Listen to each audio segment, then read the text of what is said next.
Obituary presents A John Tardy Christmas, featuring Then One Froggy Christmas Eve, Rudolph went insane, slaying the other reindeer and feasting on their brains. That is quite possibly my new favorite Christmas song. Thank you, John Tardy.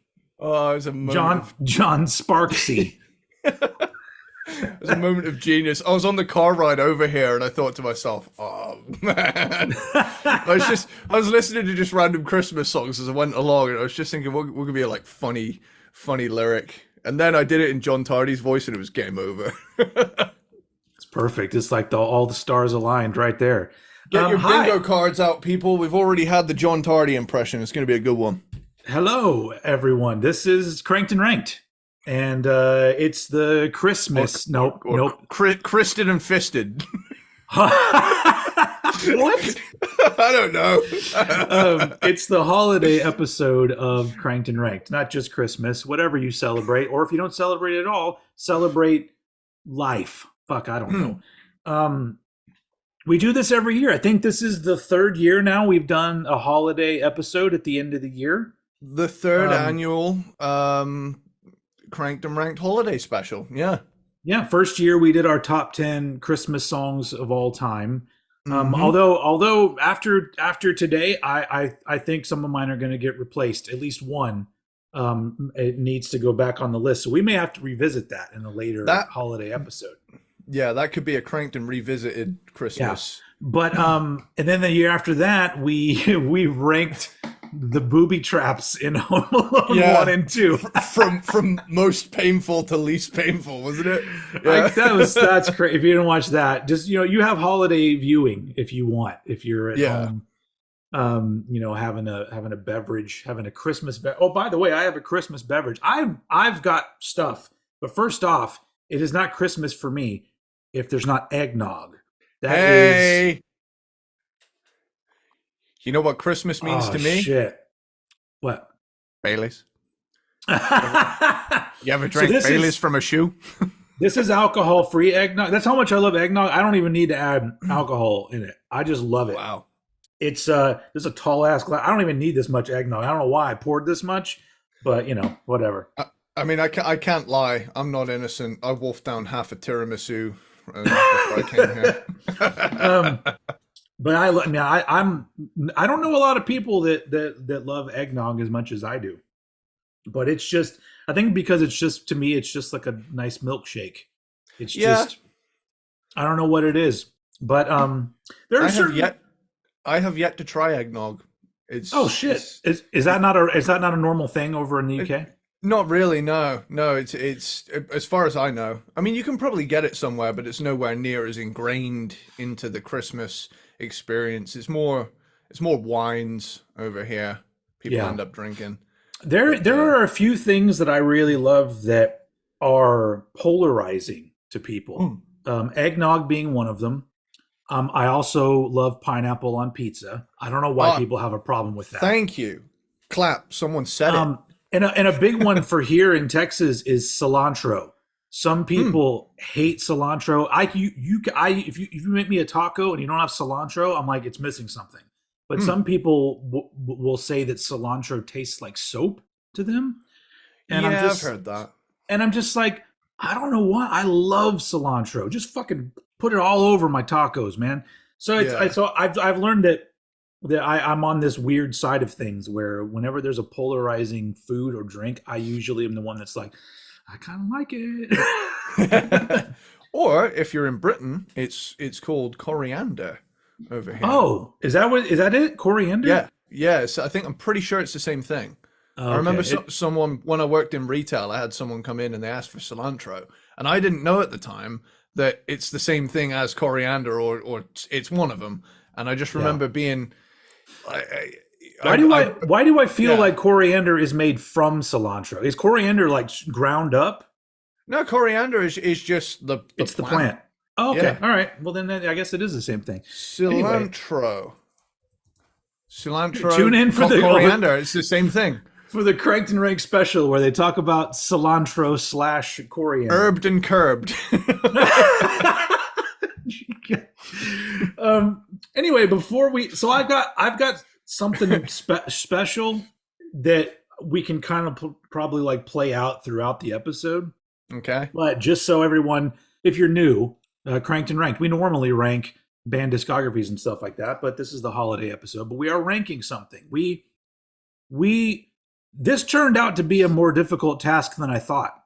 Yeah. We decided to do our top 10 rock / metal Christmas albums. Mm-hmm. Or holiday albums, I guess. And I noticed that I kept going down a rabbit hole where I would find more and more. Well, I just had to throw up my hands and be like, look, I'm not looking anymore, because it seems like every time I look somewhere else, there's another one for me to listen to. So I'm just like, all right, because if you saw, I kept adding them to the list. It's like I kept finding new ones. So we're doing the top 10 that we didn't obviously listen to every rock / metal Christmas album, but I'd listened to a bunch. And so we have our top 10 is what we're doing today. But let me get some more eggnog. Eggnog. Yeah.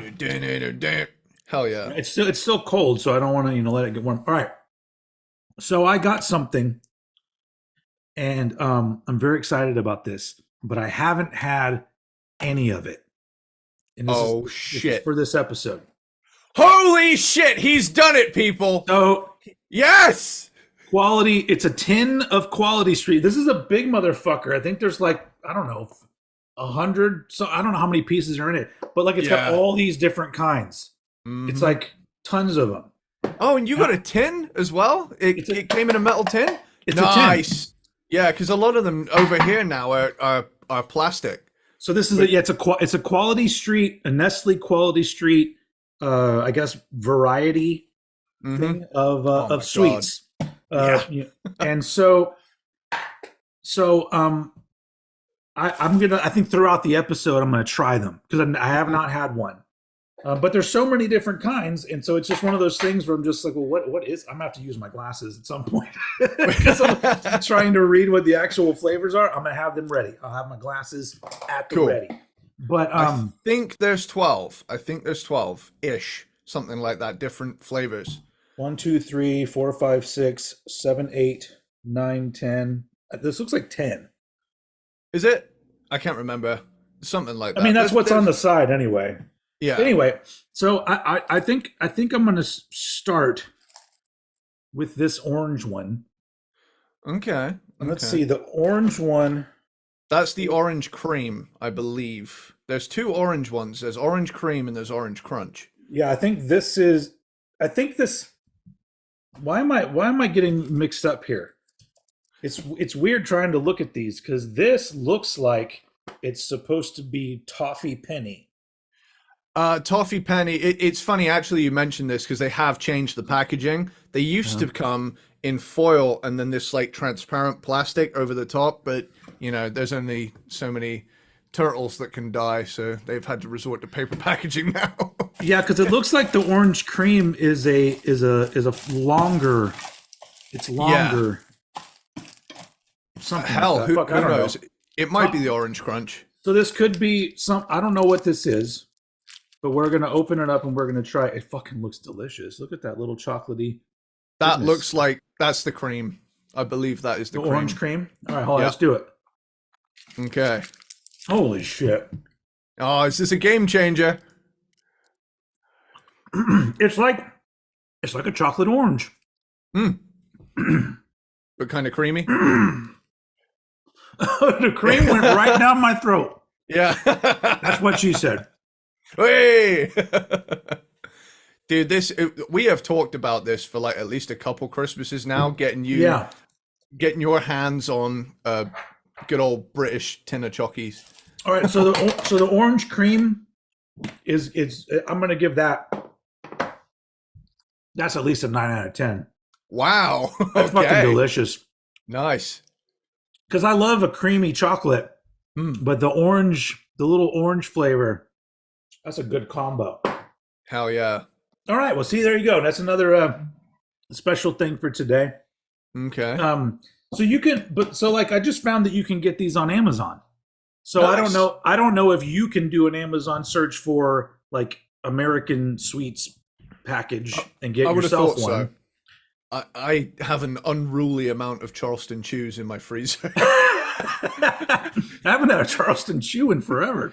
I know, but frozen, they're so good, and I've only recently discovered them frozen, and goddamn, dude. So just so everybody knows, between the eggnog and the Quality Street, Old Head is going to gain about 10 pounds on this episode. It's cool. We like them thick. it's the holidays, so fuck it. Yeah. But also, we have a ranking. Yes, we do.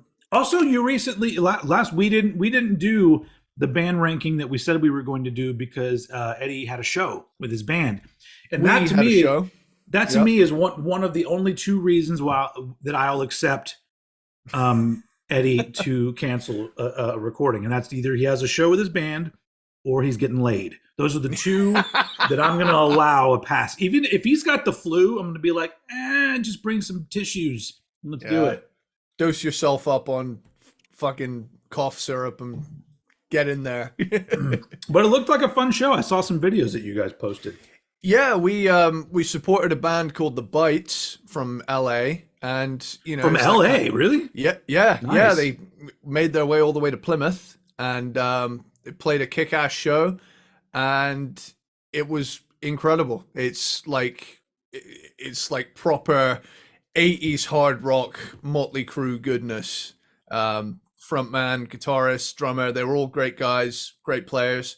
So much so that I even picked up a signed vinyl at the end of the gig because they just put on one hell of a set.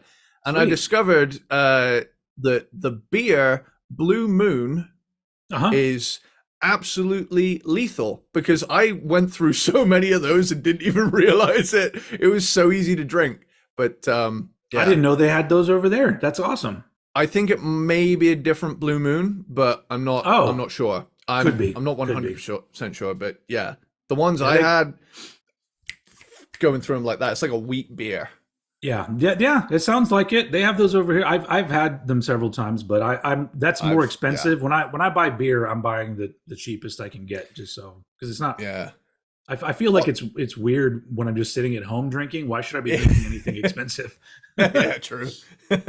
But I went to that venue. It was the Junction in not Falmouth, Plymouth, and funnily enough, it's like right across the street from another rock bar we played. So it's essentially the Sunset Strip of Plymouth. That's awesome. Yeah, it was really cool. Cool. Yeah, so The Bites, they kick ass. Go give them a listen. Awesome. And your band, Sage. We're very nearly towards the end of producing this fucking album. Nice. So 2024, the year of Sage. Yes. Everybody get ready. All right. Well, I guess let's get to the meat of this show, which is ranking the top 10 rock/metal Christmas albums. Hell yeah. So yeah, this was an interesting. I'll get to it when I talk about some of these, but it was an interesting thing finding out bands that have done Christmas albums or compilations or things that. So there was a few that I didn't even know existed. Mm-hmm. But I think I've got together a pretty good variety of Christmas albums. And so I guess let's just get started. As usual, I leave it to Eddie Sparxx to start us off.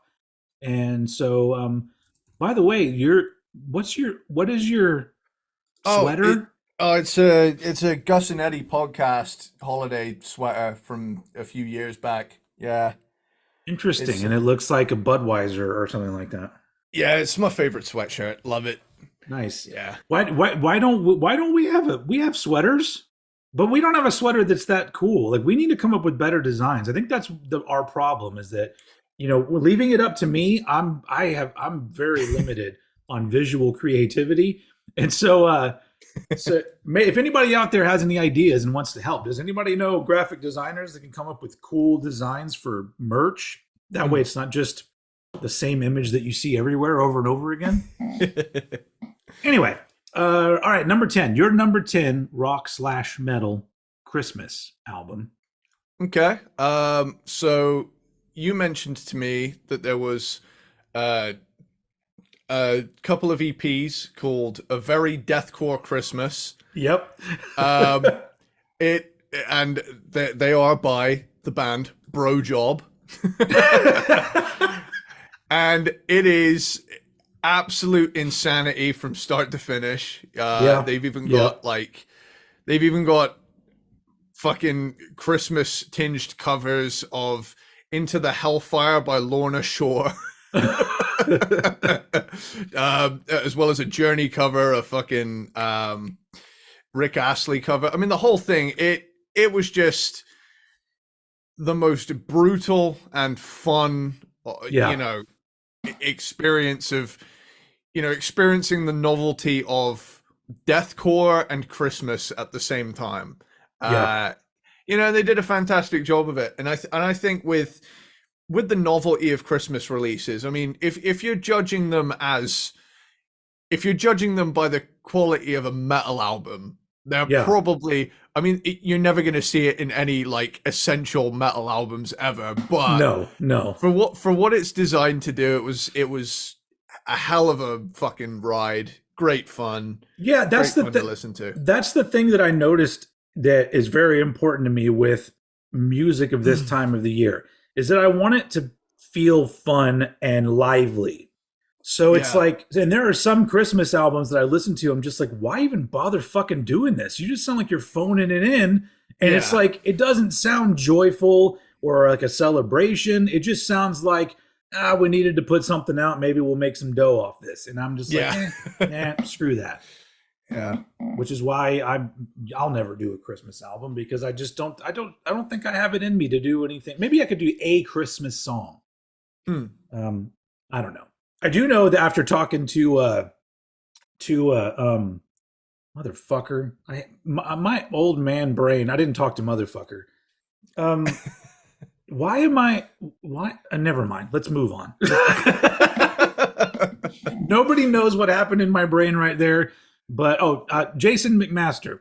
I did my interview with Jason McMaster from Dangerous Toys, etc. And he talked in my interview about how he occasionally dabbles in trying to write original Christmas songs. And I'm just like, that's pretty fun. But I would never be able to do that. Anyway, I'm glad my brain finally got there. I would have beaten myself up the rest of the day. Jason fucking McMaster. Anyway. All right. Go ahead. I was going to say, may it be time for you to pop another Quality Street? That might give you a little burst of energy. All right, let's do it. Let's give it a go. For those of you in the podcast world, I'm just hitting on the 10 to make some noise. He's managed to acquire the snare from Saint Anger.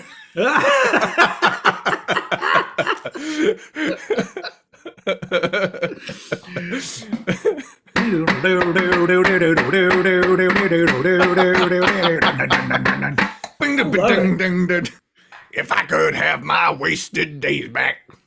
Man, I love. Now I just want to go listen to Saint Anger. Jesus, I'll be right back in about an hour. All right, the blue one caught my eye. I'm gonna go with this blue one. Divisive. Coconut Eclair, I think is what it is. That's the one. Yeah, Coconut Eclair is the next one from the Quality Street assortment. Mm-hmm.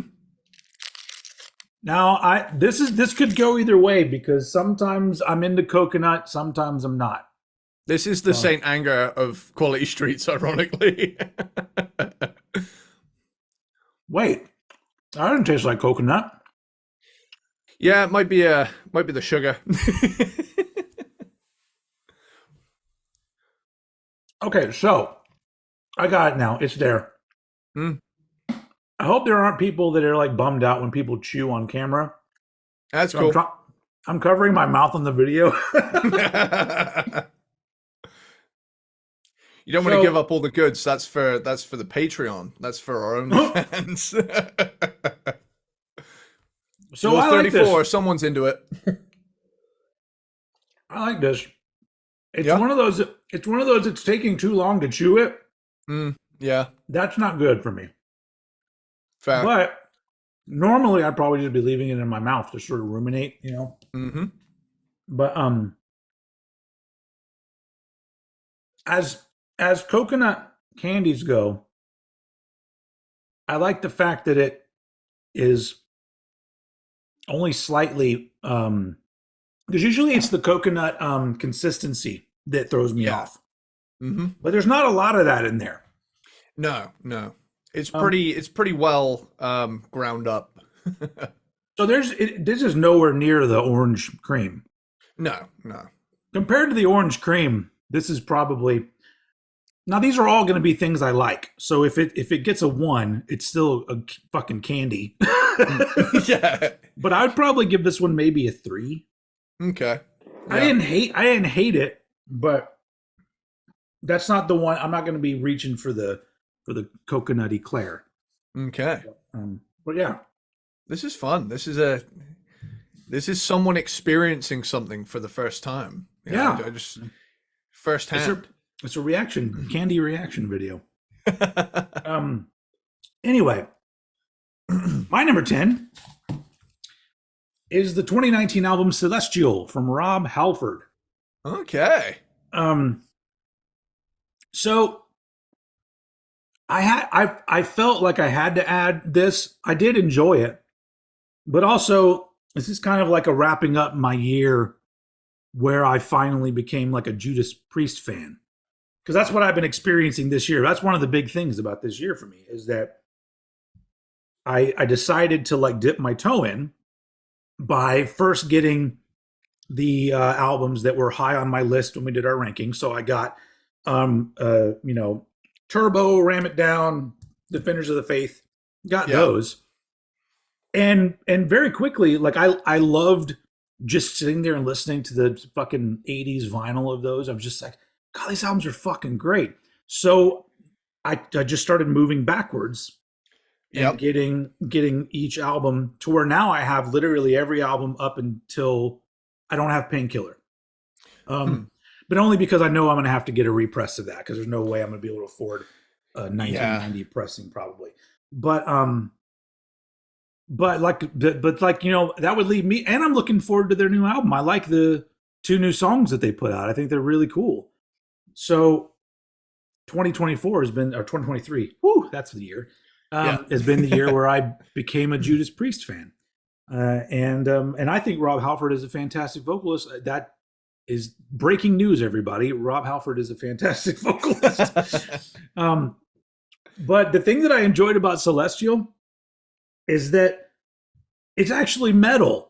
Like so many of these other things, it's like a metal Christmas, but it's all just them going, Jingle Bell Rock. And it's like, it's not metal.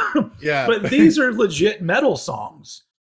And I really enjoyed that, even though it's a little on the cheesy side.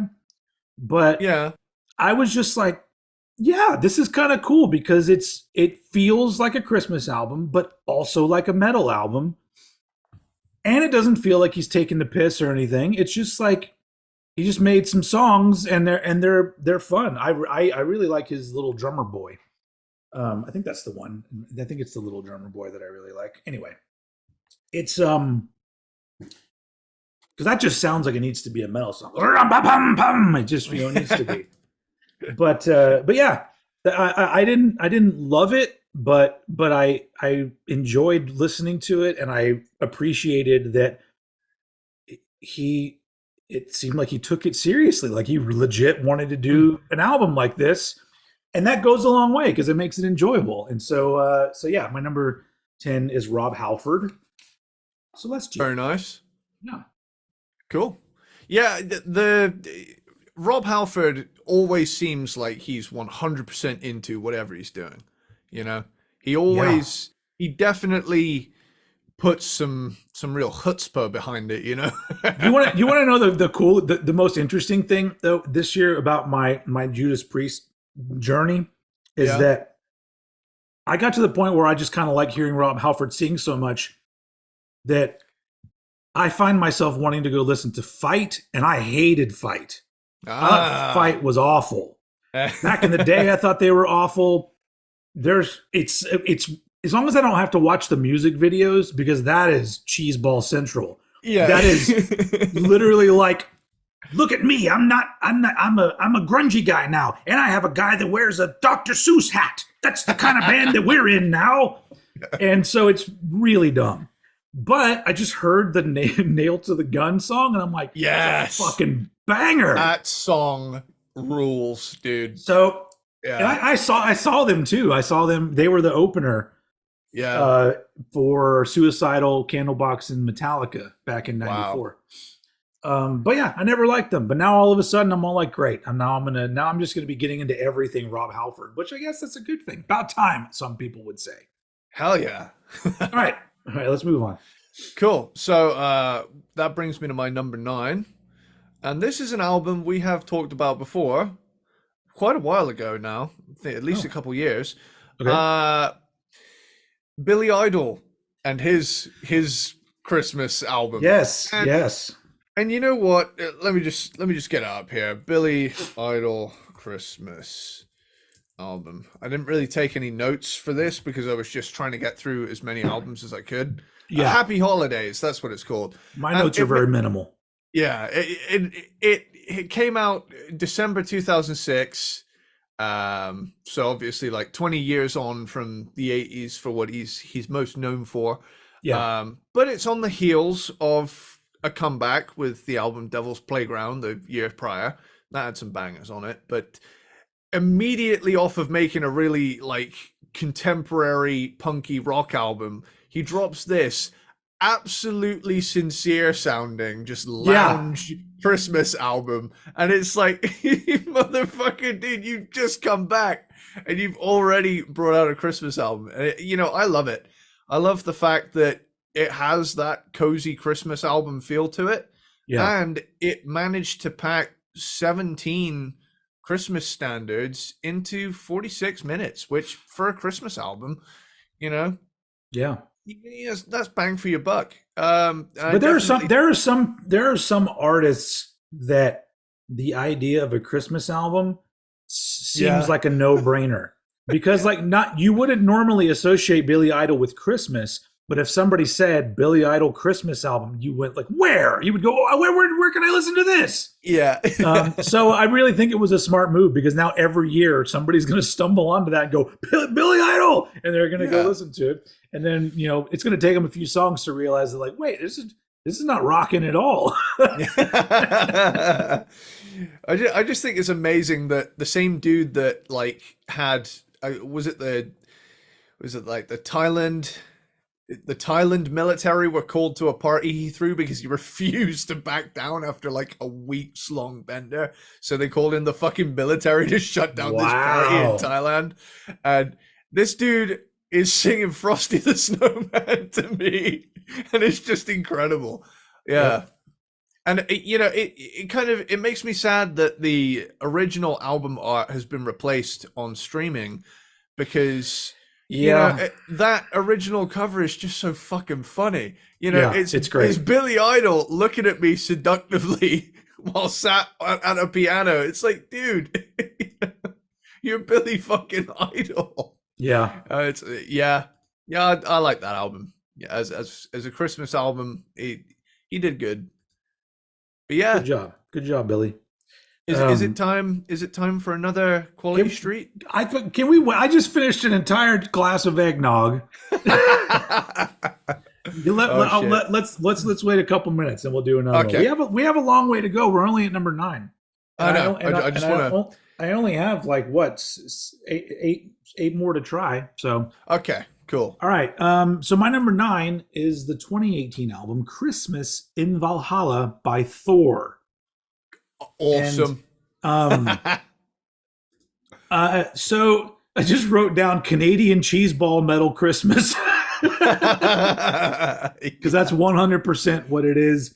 And not only that, it's weirdly produced, almost like they just forgot about it and just threw together some rough mixes and just kind of did it late one night. Like, he needs an album. Put the fucker out. So because it's weird. I don't know why. It just feels like every song is missing some production quality. I can't believe I didn't get around to this. Can I quickly listen to a little bit of Donner and Blitzen just to hear what you mean? Like just yeah, go for it. Go for it. Just yeah, it definitely has that kind of demo like sound to it. Demo-ish. Yeah. That's so fucking funny. But that made me enjoy it, and I'm not really a fan of Thor. Yeah. Mostly because it's breaking cinder blocks across his chest. I don't understand. It's one of those things where the music's not good enough to carry what feels like a parody. And I know I feel like because I saw the documentary about him, and it's not a parody, but it all seems like it. Like every Thor album I've listened to sounds like, and it seems like an album that would be in a mockumentary a la Spinal Tap. Yeah. And like, this one's called Shark Sandwich. Yeah. But that makes me, for a Christmas album, all of a sudden it's like, oh, Thor should have been doing this from the beginning, in my opinion, because you're not going to win me over with, I've got a large hammer and it's metal, because that's not the kind of metal that I grew up on or the metal that I want to listen to. But if you throw it into like, oh, I'm going to do a Christmas album, then I'm just like, well, yeah, of course. Of course, yeah. So, yeah, but Thor's been going since fucking the 70s, maybe? Or was the early 80s he started? He's been doing it for a while. Let me look it up. Thor band. Yeah, it's got to be like since the early 80s, surely. Wow, yeah. No, holy fuck. Years active, 1971 to 1986, and then 1997 present. What a weird timeline for this sort of stuff. Yeah. So, but yeah, I mean, it's fun metal music, but it's always been just kind of like, I don't know. Like it's like if your cousin's in a metal band and it's not that great, but you want to be like, yeah, great job, man. That's most Thor. But the Christmas album to me was a lot of fun, and once again, that's important to me. If you put together something where I'm like, yep, that was a good time, then you're going on my list. And Thor made it to number 9. Nice. All right, fine. I'll do another suite. Hey, I've looked it up. I believe it is, what is it? 1, 2, 3, 4, 5, 6, 7, 8, 9, 10, 11. So there's 11 suites total. All right. Well, next up, let's go with this one that's purple. It's a purple one. Oh, here we go. First of all, do you have any nut allergies? No, I do not. Cool. This is called the purple one. Yeah. Yeah, this is of legendary status. What is hazelnuts? That's hazelnuts. Why does it say hazelnuts? What? Okay. I think it's in a different language underneath it. But instead of saying the purple one in another language, it says the purple one, and then underneath that it says hazelnuts and white toffee. That's awesome. Anyway, so this is the purple one. So if this is hazelnut, then I'm going to fucking love this. Well, it's a little more than just hazelnut. Shaped like an American football, kind of. Yeah. All right. Oh, shit.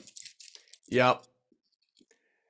Now, I want to come out and say this is the iconic one. This is the one everybody universally comes together and says, let's make Starbucks coffees out of this flavor. Like, that's a thing over here. Yeah. How's that doing? So it's like a milk chocolate and hazelnut. And caramel. Yeah. A little bit. Yeah. So my only gripe about that one is that I wish it was softer. because it's in the middle, and it's either give me something that's smooth and soft or something that's crunchy. But the outside layer was a little thick. Okay. Flavor wise, great. Didn't beat the orange cream for me though, so I think I'm going to give it an 8 out of 10. That's totally respectable for the purple. Because the flavors is fucking great. Yeah, I think if you like the orange cream, you're gonna like this. You're gonna like the strawberry delight. That one is. They're two subgenres of the same thing. Okay. All right. Well, shit. Moving on. Number 8. Eddie Sparxx, number 8. Okay, my number 8 ended up being a Heavy Mental Christmas by Helix. Okay. All right. And, it clocks in at just over 25 minutes. And it's your typical hair metal band, late career hair metal band does a Christmas album affair. And it was good fun. It was good fun. I think if you're looking for a hard rock Christmas album, this one should be in there, should be in the running. But I gotta say, the cover of A Wonderful Christmas Time just it just completely changes the feel of it. And I just it was like all this weird mind bending thing of, this actually, does this make more or less sense than the original? I love the original. Oh yeah, me too. Which is funny because that's one of the Christmas songs that everybody kind of shits on a lot. Everybody's like, I do not understand that. Yeah, it might be the synth sound. It's like, motherfucker, it was of its time, But it feels like a Christmas song. It evokes the feeling of Christmas more than most Christmas songs to me. Absolutely. I love that guy on TikTok that does that thing between his song, Uncle Bob's in his favorite jumper or whatever. It's John Lennon versus Paul at Christmas. It's like, it's Christmas time. People are dying. Go fuck yourself. And then, it's Christmas time. Get out the wine. Uncle Jim's in his favorite jumper. It's true though. It's like two entirely different personalities. Yeah. That guy's hilarious. Yeah, he's great. Yeah. Yeah. All right. I can't remember his name right now, but he is fucking funny. I follow him on the TikToks. I'm on TikTok, by the way. I don't really do TikToks because I never know what to do. And it seems like TikTok, the idea of TikTok is somebody does something and 5 million other people do the same exact thing. And that makes me feel weird. So I've sort of just left it there where occasionally I'll throw something up. But most of the time I'm just like, I'm going to wait for somebody to comment and ask me to do something. And then I'll have a reason to do it. Yeah, I've ended my 2-year hiatus with TikTok and I'm getting back to it because to listeners, if you don't know that, I posted one goofy TikTok of me doing this, and I can do it to songs like, I don't need a kazoo to make that noise. I can just do it. Yeah. But it just makes me laugh that I spent well over a decade practicing to be a musician. And the one time I got to jam with The Roots and Questlove was after making a stupid fucking noise on this silly little app. For those of you who don't know, it's on the internet. Eddie Sparxx is on. I got on Jimmy Fallon. Jimmy Fallon. He didn't go in and sit at the desk. He was via video. Who knows? One day. And you're, if out of the two of us, you've got the biggest chance. So you don't let us down, because that's the kick in the ass that our podcast really needs, is you to become an actual celebrity. Yeah, and then I'll just ride on your coattails for the rest of my life. So. It's what I've been doing with you for the last 2 years. Shut up. Whatever. Yeah. I can't lie. Ever since my, I haven't been able to afford the Adobe subscription. So for the past 6 months, and I'm like, should I fire up iMovie and just start making videos with that. But I've just hurled myself into the band and TikTok and the podcast as of lately. So, I've not stopped being a YouTuber, but I'm definitely diversifying and seeing what works. But I'm always going to be here. I'm always going to be here every Wednesday when you want a fucking podcast. You heard it here, except for when he's getting laid or playing shows. When I'm being paid, laid, or let's hope not, but flayed, because, if I'm being flayed, I'm not going to be able to make it, Touch wood, touch wood. Did you? Oh, and your number 8 was Helix, right? Yeah. It's. I can't think of a Helix song. Give me an R, O, C, K. What you got? Rock. And what you gonna do? Rock you. Does not ring a bell. Why does that not ring a bell? Rock You, man, fucking kills. That song rules. All right. You recently sent me The Wild and the Young by Quiet Riot, and that song, like, I've known about that for ages, and I just thought it was one that I liked. And again, it's one of those things where everybody shits on Quiet Riot 3. Yeah, actually, everybody shits on every Quiet Riot album apart from Metal Health, which I don't think is fair. But no, because even that album's not that great. But I heard that song before in the past many times, but for some reason it just popping up on TikTok in that beginning synth part. I went, "What is this? Yeah. Oh, this is that Quiet Riot. This is good." I was just like, and so it's 2024. It finally, or almost 2024, it finally clicks with old head that Quiet Riot song is fucking great. Anyway, which means I got to now find a copy of that album probably, because I have Metal Health, but I don't have that one, the 3. Yeah. Anyway, today, yeah. Sorry. So Helix was your number 8. My number 8. I'm gonna be quick because you already talked about this. It's Bro Job. Nice. Very deathcore Christmas 1 and 2. I'll put them together because they're EPs. One came out last year. One just came out this year. I mean, they do deathcore versions of All I Want for Christmas, Last Christmas, Feliz Navidad, Jingle Bell Rock, and I love that they changed the name to Don't Stop Believing Santa. Yeah.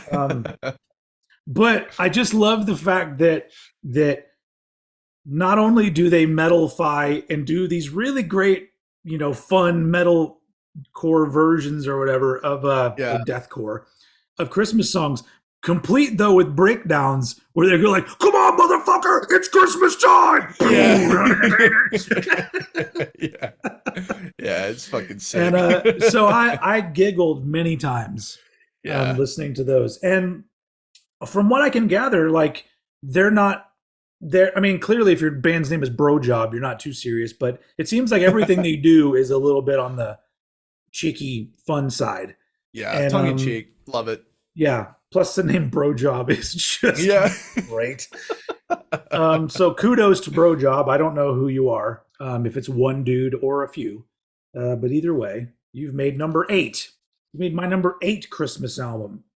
And rock metal Christmas album, by the way. But cool. Got so much. We have so much to go. Let's move forward. Let's go to number 7. Okay. So my number 7 is a compilation, the first of a few that will show up here, and this one is a very metal Christmas, and I'm gonna run through the track listing, being as it is a compilation. I feel like we should specify. We got All I Want for Christmas Is You with Tim Ripper Owens, Bumblefoot, and David Ellefson. Good fun. Yeah. Rocking Around the Christmas Tree with Sherry Curry. And Tracy Guns, Feliz Navidad with Stephen Pearcy and Vinnie Moore, which was kind of a trip to listen to. I'm not gonna lie. Carol of the Bells with Chris Poland, awesome guitar. Yeah. Last Christmas with Graham Bonnet and Mick Box. What else we got here? Please Come Home for Christmas, Carmen Apiece, Ty Tabor, Paul Shortino and Phil Susan. White Christmas by Bullet Boys.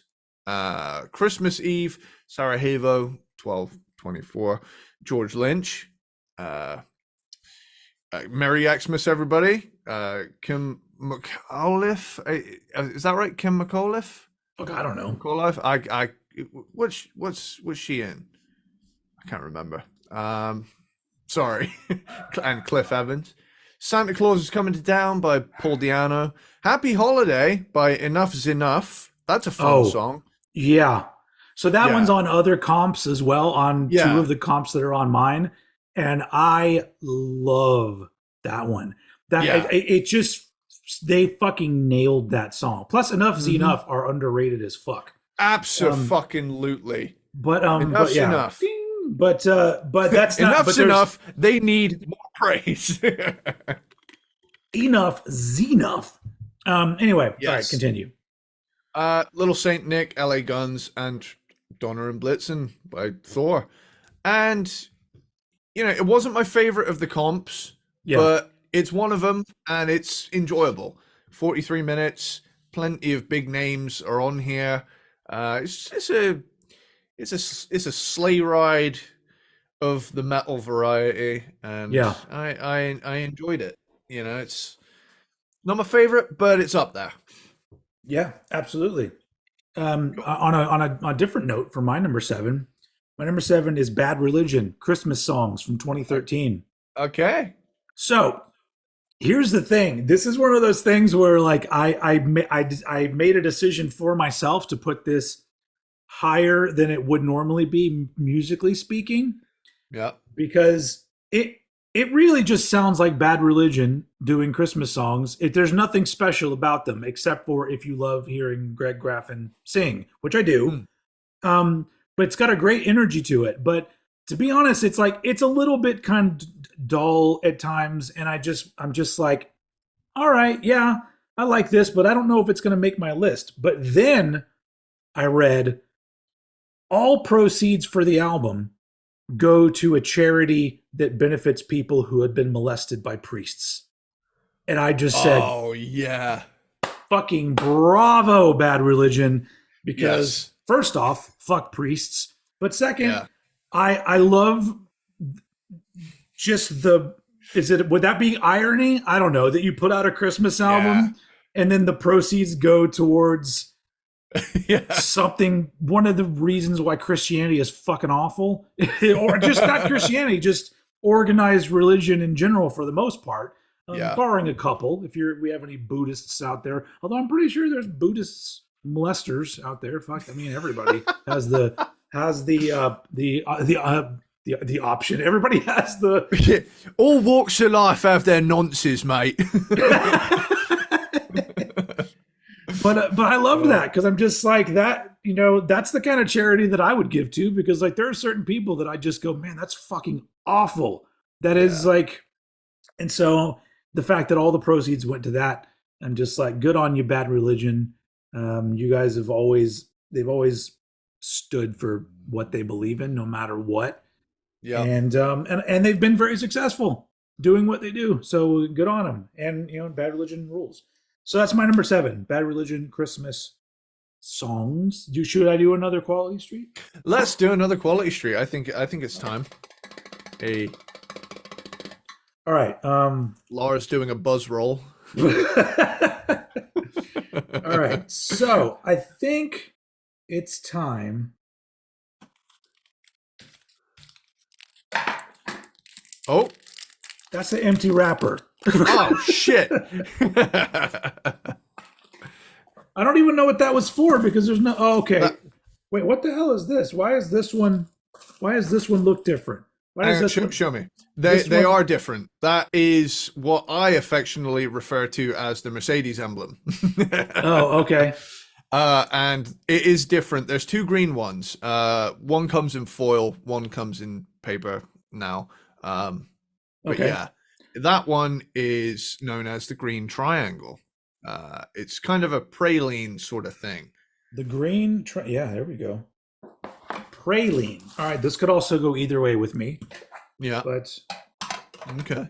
I'm like, why is there an empty wrapper? Quality Street. The word quality is in the name. Yeah, guys, Quality control is what we need a little bit of at their Step company. your game up. Nestle, your company's going nowhere, Nestle. Nestle being nasty. Okay. Well, it just the feeling of it. This feels like it could be a good thing. Okay, let's do this. That's fucking good. That's just like creamy chocolate. Yep. I always called it the Mercedes one as a kid because it has the same logo, basically. That also has a bit of a hazelnut. It does, yeah. I like that one. I actually like that one better than the last one. I might put that one up with the orange cream. You give it a 9? Nice. Yeah. Sweet. That just reminds me of on the old Ricky Gervais podcast he used to do back in the day. Yep. He would. Well, no, this was prior to the podcast. This was when he did a radio show on XFM over there. Yep. And that's where they first met Carl Pilkington. Yes. And because I'm a huge fan of all of that stuff. But yep. On the radio show, Ricky Gervais would do movie reviews, and it was always just him kind of going like, Jungle Book. It's like there's a guy in the jungle and there's a bear and he puts on coconuts, and at the end everything's all right. And that's his review of the movie. But then every time he goes like, well, how what would you rate the movie? And every time he goes, 9.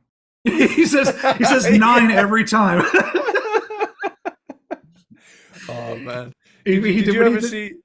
Go ahead. Oh, you first. You first. I was just going to say that he did like all sorts of different movies, but the reviews were always that where you didn't understand what the fuck he was talking about, but the movie always got a 9. Yeah. Oh, that's fucking funny. Did you ever see Idiot Abroad? Have you ever seen those? I did. So I saw Idiot Abroad funny. And the one where he got paired up with Wicket for the Ewok. What's his name? Shit. Oh, I can't remember his name. I know exactly who you're talking about. Yeah, the little person actor who they did like a travel show together as well. Yeah. I think that might have been the third season of Idiot Abroad. Oh, maybe it was. All I know is that they would always put the little guy in like these really nice hotels, and then Carl had to go stay in a hovel or something. Yeah. Those are great. Carl Pilkington apparently is still doing shit, but I lose track of things so much. Yeah. And then on the Ricky Gervais side of things, I've put off watching his last show just because he always makes me cry. And I'm just like, dude, you don't need to make me cry with every goddamn show you do. Yeah. All right? I've had enough. Tired of feeling. Because I don't know. It's weird how he does that. Because I remember that I watched Derek thinking, it's going to be a silly show. But like I was in tears probably every episode. Yeah. Yeah. And anyway, I'm a fan of I'm not really a fan of his stand-up comedy much. Mostly because I think that comedy should be put in quotations for what he does, because he's really just kind of, I don't know. Sometimes it's not that funny. But whatever. He does what he does, and he seems like a very nice guy. Cool. So, yeah. Number 6. Cool. So my number 6, we have what I would call a star-studded cast of bands of the hair metal era. Okay. We have Monster Ballads Xmas. Yep. And this is one hell of a lineup. Yes. We have Jingle Bells by Skid Row, Happy Christmas, War Is Over, Winger, Have Yourself a Merry Little Christmas, Janie Lane, I'll Be Home for Christmas, Twisted Sister, White Christmas by Queensryche, Run Rudolph Run, LA Guns. Now, that had a nice ring to it. That did. Yeah. Run Rudolph Run, LA Guns. Rocking Around the Christmas Tree with Firehouse, We've got Danger Danger with Naughty Naughty Xmas. Okay. So that is my new favorite Christmas song. Thank you. It fucking rules. Naughty. And I think it's an original.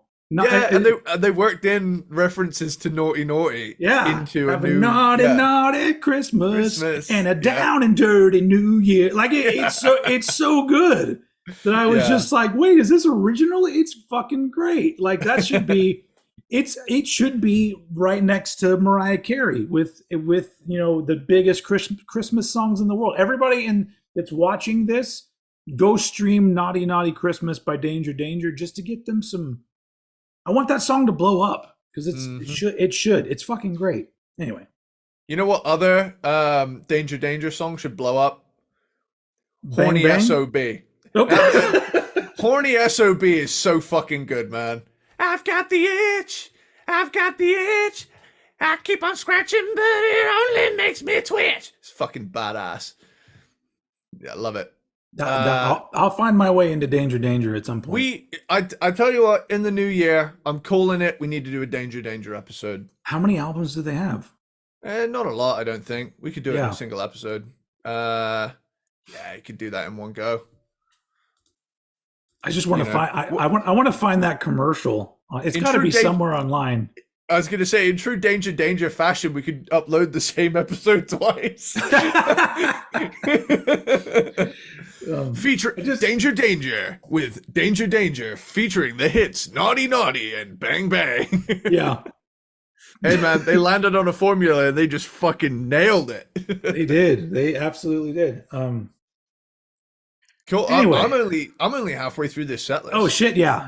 Okay. Keep going. Blue Christmas with Tom Kiefer from Cinderella. Mm-hmm. Jingle Bell Rock by Nelson. Silent Night by Faster Pussycat. Santa Claus is Coming to Town with Dokken. Santa Claus is Coming on Dokken. Happy Holiday. Hello Again, Enough's Enough with Happy Holiday. Great song. Love that one. Winter Wonderland by Stryper. And finally, we have Christmas Love with Billy Idol. So some of these have been pulled from their respective Christmas albums themselves. Yeah. But, I mean, if you're going to put together a hair metal fucking Christmas album, and 55 minutes of it, as far as I'm concerned, are a good time. Yeah, that's the thing I ran into is that there are various versions of that. Like there's other, it seems like a different compilation, but it's a lot of the same songs. They just keep sort of repackaging them, which makes sense, I guess, in this day and age. But yeah. Anyway, that being said, though, yeah, for sure. Anyway, over to you. My number 6. 2017 Cheap Trick Christmas. Nice. So there are some bands, there's a couple in particular that the sound of the band to me is perfect for a Christmas album. Because Cheap Trick, such a great energy, great musicians, Robin Zander, great vocalist. And I just think that this album was just so much fun that I'm just like, man, they didn't make one of these till 2017. They seem like they should have been doing this every other year because it's just, they bring to life even Christmas songs that I don't give two shits about. And yeah, it's exactly what you want from a Christmas album, but just well done. Sounds like they're having a really good time. It's just a festive fucking rock and roll party. And I love the fact that it's called Christmas. And I'm just like, why? I mean, there's a song also called Christmas on there, but it's just, I was like, shouldn't that be Danger song? Yeah. I was thinking that. New Christmas album from Danger featuring Naughty Naughty Christmas and Bang Bang Your Mom on Christmas.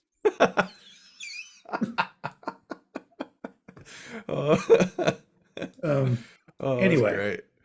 So yeah, that's my number 6. There's not much to say about it. It's like, if it's Cheap Trick. They're a fucking amazing band, and it's a fun Christmas album. So it ended up being my number 6. Cool. I think that brings us to another Quality Street. Oh shit! Okay. Yeah. Man, my fucking stomach's gonna hurt after this episode. Hey man, brought to you I'm by sorry. I brought this on myself. You know what? I'm gonna get it out of the way. I'm gonna get one of these long motherfuckers out of the way. Okay.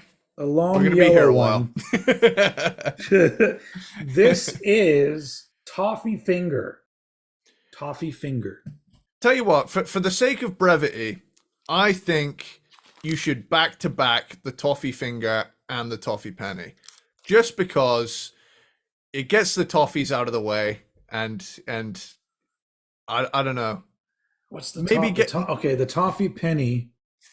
That's like a slender gold sort of shape. It's quite hard. Maybe that one? Do you think that looks it? That looks like it. Yeah. Okay. All right. I just think that I don't know. Maybe I'm wondering now if you should save the Toffee Penny for the end, because you're gonna be chewing for a while. I'm gonna chew this one for a while. Yeah. I only ate half of it. Yeah. So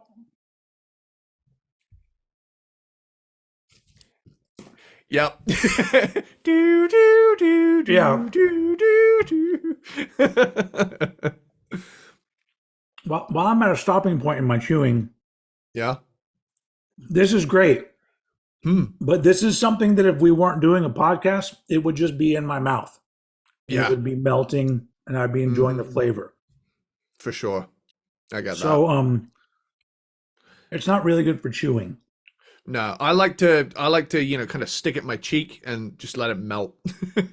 Yeah, flavor's good. I give that one. That's going to get an 8 from me. I like it. Yeah. I'll save Toffee Penny for later. Yeah, I was going to say you might want to give your jaw a little bit of a break. That's what I told your mom. Yeah. Way! Nice! Okay. I'm thinking because... I apologize. I realize that's the first time I've ever said a mom joke about your mom. It's okay. It's okay. And I'm like, did I finally overstep a bound? It only took 4 years. Finally, old head stepped over his bounds, and that's the beginning of the end for Cranked and Ranked. It's cool, dude. They're all out at a pub quiz at the minute. It's cool. Speaking of which, I actually need to refill and go for a pee. I'm not gonna drink the pee, guys. Don't worry, calm down. That's not what this is for. But we're gonna do a cool little editing trick, right?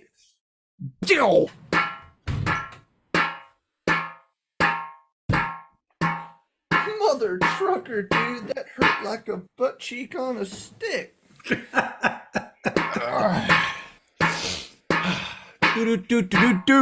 So I think I perfected the St. Anger snare sound on this, because before I think I was doing it wrong, but now this sounds more like it. Kill. Kill.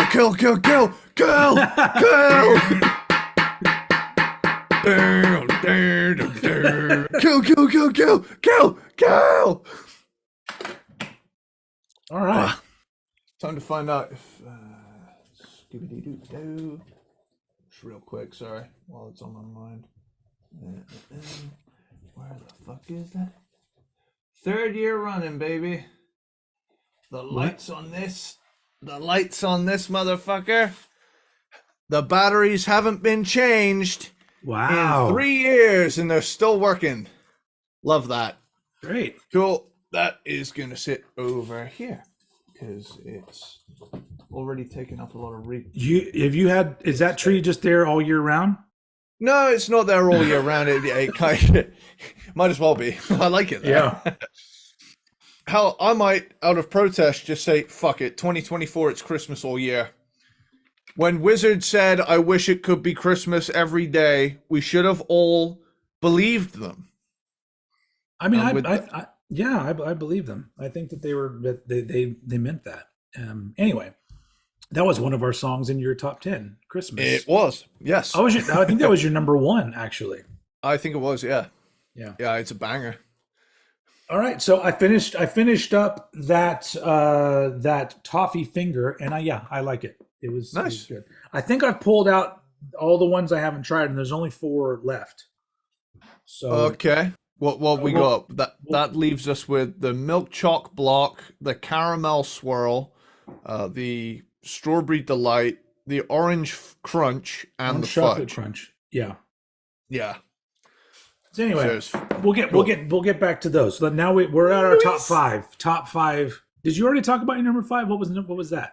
I'm on my number 5 now. And my number 5 is Halford 3 Winter Songs. Oh, okay. Now I've got the other Rob Halford Christmas album on here, and it's funny. I can't believe I didn't notice this, but I didn't realize that he'd done 2 Christmas albums. I thought this was the one. So Celestial. I'm only just finding out about Celestial, but sweet. So I've got that to check out. But honestly, Halford 3, it's a really good collection of Rob Halford singing some festive favorites, and yeah, you know, the dude can sing anything. The dude's got an incredible voice, and you know, we've already talked about what a great vocalist he is. He always gives 110%. I really enjoyed it. The vibe is there. He definitely tapped into a certain "it's cold outside, but I'm metal as fuck" mentality, you know? Yeah. So there's still that edge to it, but he manages to do it with a certain sincerity that I think a lot of other hard rock and metal bands can't seem to quite crack.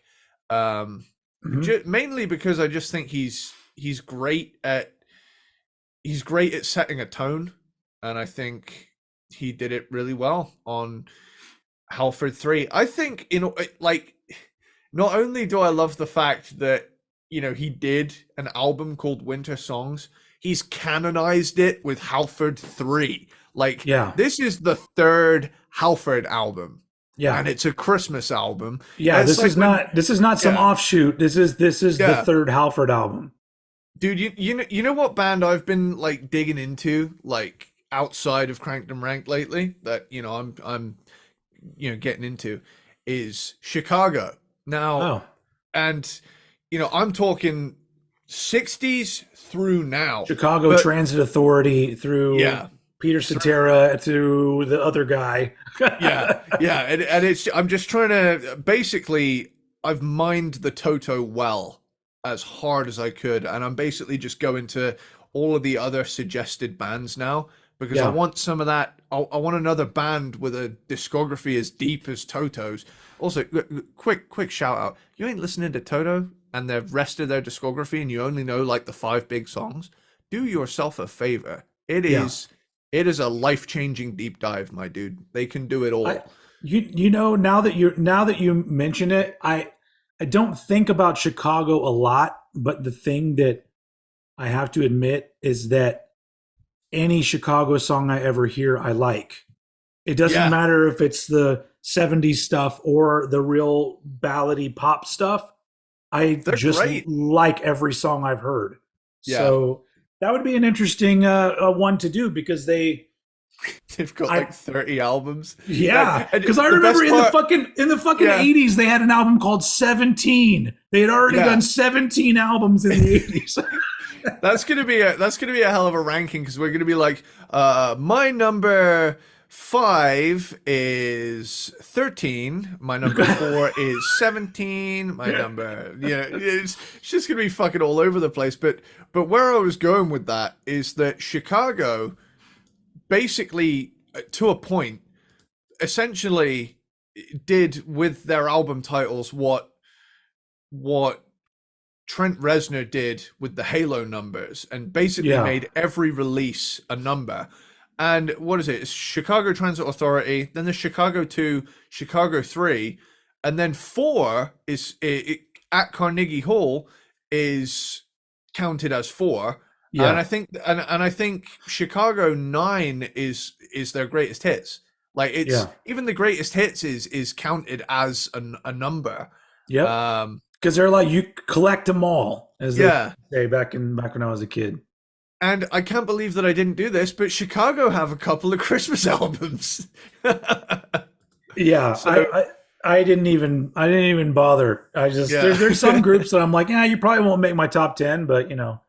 Who knows? What that just means that whenever we do the Chicago ranking, that means we have to do every number. We can't leave albums out because they're live or greatest hits, because Chicago have let us know that every album is important. So how many do they have total?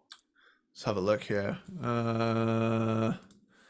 Well, here's the thing. If I look it up on Wikipedia, it usually says in the first paragraph. Yeah. Shish kebab, Shawshank Redemption, Chicago. That is an Ace Ventura reference, and I've managed to click on the city of Chicago, Chicago band, Chicago discography. Fucking hell. Okay, so I think what we're gonna have to do for Chicago, just to include every number of their releases. Studio albums, there are 26. Oh shit. Oh shit. Live albums, there are 7. There are 11 compilation albums. So title oh fuck. Okay, so they actually have listed on Wikipedia canon albums that are part of, holy fuck. Okay, so I know we're going on a Chicago Chicago Tangent Authority, more like, were you? Yeah, Chicago Transit Authority. That's perfect.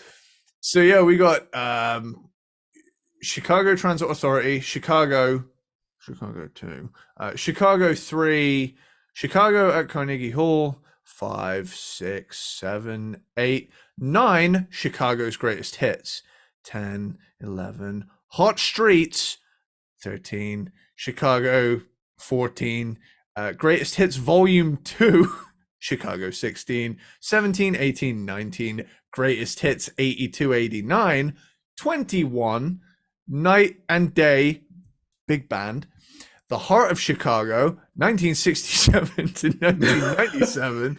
The Heart of Chicago, 1967 to 1998, Volume 2. Chicago. I don't even know what XXV is. What's that, 25? The Christmas album? Okay. Reissued as What's It Gonna Be, Santa? Chicago 26. The Very Best of Chicago. Only the Beginning. The Box. Only the beginning.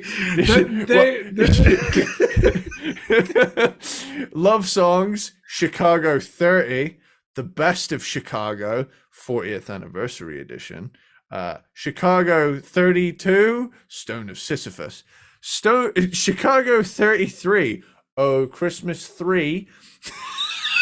Nice. You know what? Dude, I'm starting to like these guys. Yeah.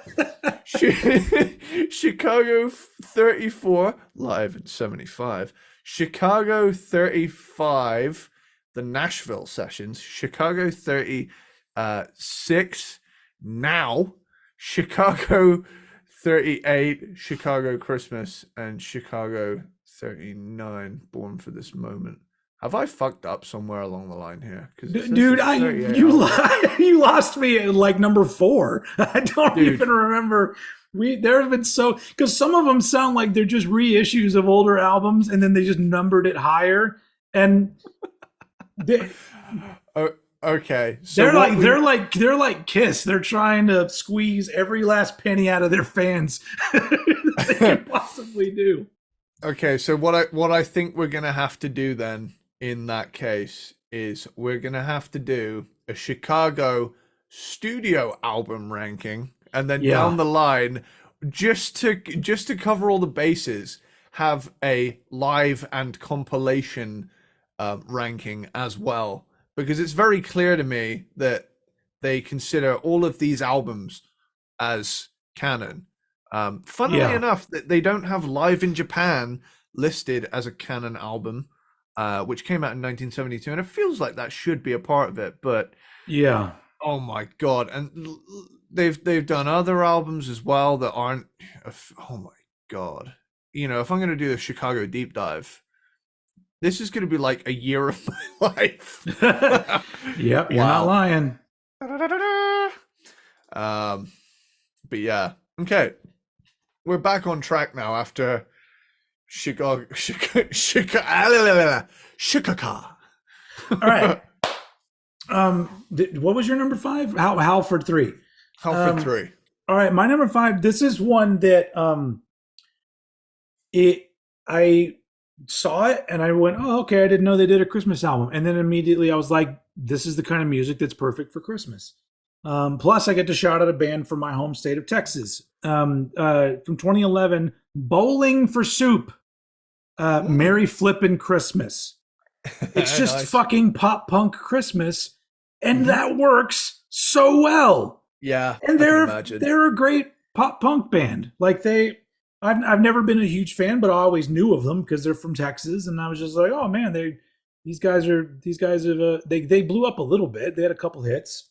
I actually saw them supporting Steel Panther back in 2016, and that was a fun show.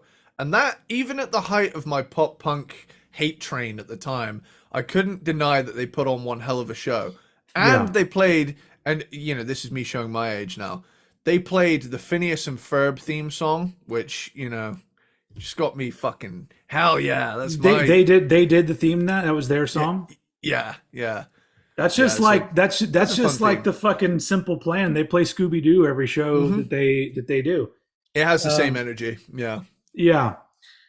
Well, yeah, I don't have much else to add. It literally is just pop punk Christmas songs done like pop punk songs, and it just feels lively and fun and like a Christmas album should feel.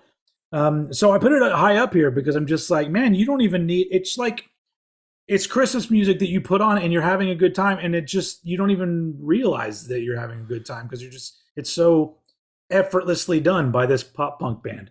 So it ends up being my number 5 because I was so just like, yeah, this is it.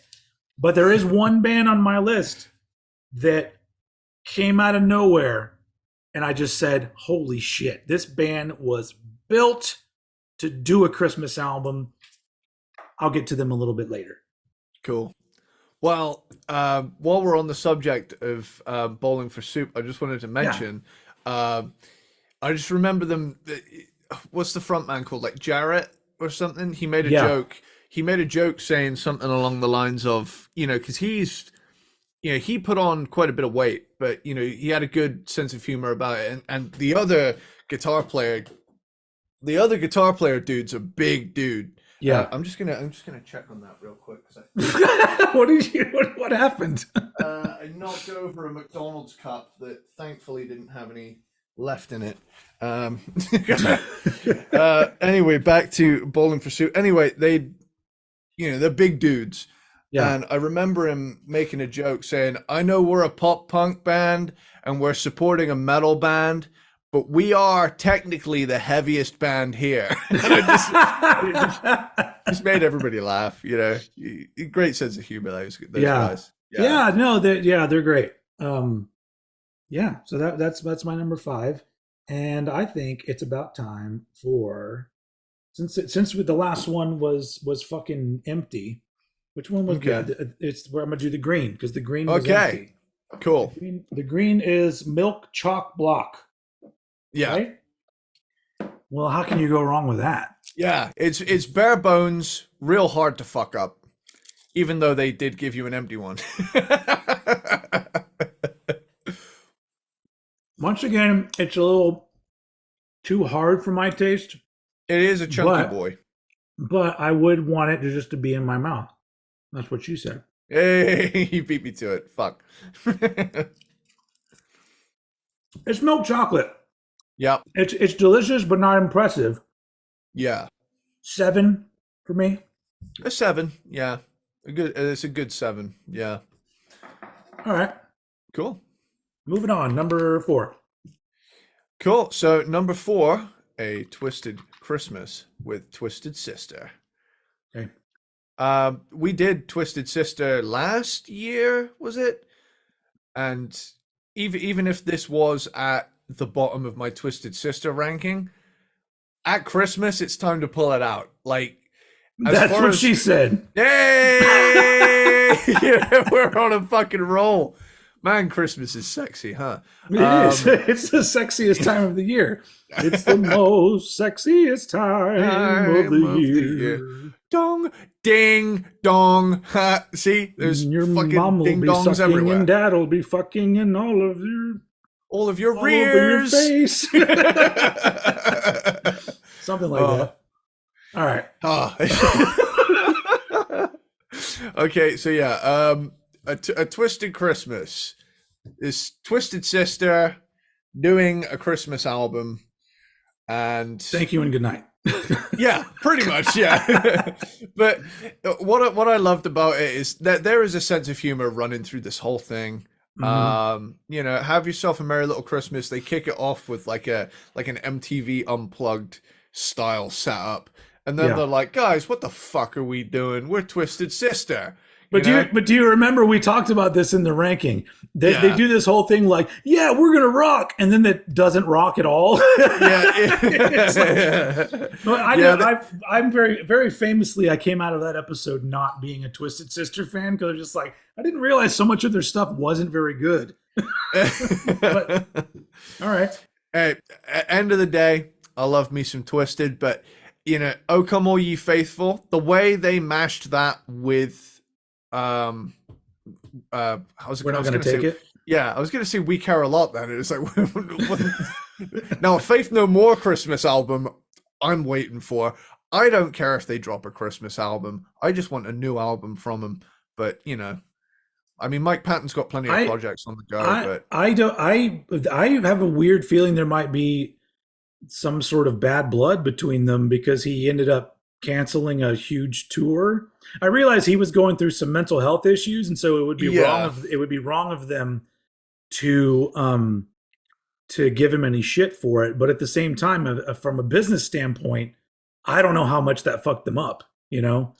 Yeah. Well, there was also COVID, wasn't there? Like, well, no, this was when bands were going back on tour again, and they had all these shows planned, and then he pulled out. But he's back on tour now, so I don't know. Maybe it's just a matter of time before we get more Faith No More. Because I would love it. That was, I think, for me, that was COVID's biggest casualty for me. Was the cancellation of that tour. I was so fucking amped, but you know, oh well. Anyway, you know, Twisted Sister doing a Christmas album. You got Lita on a track. That's good for me. Yeah, there is that. And I just, I know it's not Ace Frehley, but during Heavy Metal Christmas, like, who is it that goes 2 pairs of spandex pants? Just every time it shows up in the 12 days, I always picture it as Ace for some reason. I don't know why Ace always pops into my head, but it's just he's there for no reason. They got similar accents, I guess. Yeah. Actually, I'm a plumber. that sounded just like him. Yeah. I've watched it that many times, dude. I've got it down. But that is an incredible interview as well. We need to revisit Kiss at some point. Yes. You know what we should do that we haven't done yet? What? Rank the live albums. We haven't done the Alives, man. We haven't talked about those yet. I'm keen to do that. Hell yeah. That was a little mini band meeting you guys. I'm keen to do anything Kiss related. It doesn't matter. Yeah. Would you kiss me? I am going to go on record and say I have no fucking clue what the hell they're talking about with the shit they're doing now. I think the next era of Kiss, but they keep saying things like it'll be a new live experience or some shit like that. I'm like, how is any of it going to be live? Nobody's going to go to a venue to watch a screen. It's like just, you know, so I don't know. They need to explain more what this means, but it's just the same video over and over again of them being like, we just couldn't keep it up. We're getting older, but now we can live on for eternity. How? What does it mean? Please tell me what you're going to do with it. I think if you want my take, you know what I think they should do? They should start remaking action movies with AI that put Kiss characters in situations like Die Hard or Point Break. So you get like Paul Stanley as Johnny Utah or some shit. That'd be incredible. And he's like, and no one addresses the makeup at all. He's like, Vaya con Dios! I'm an FBI agent! You gotta go down!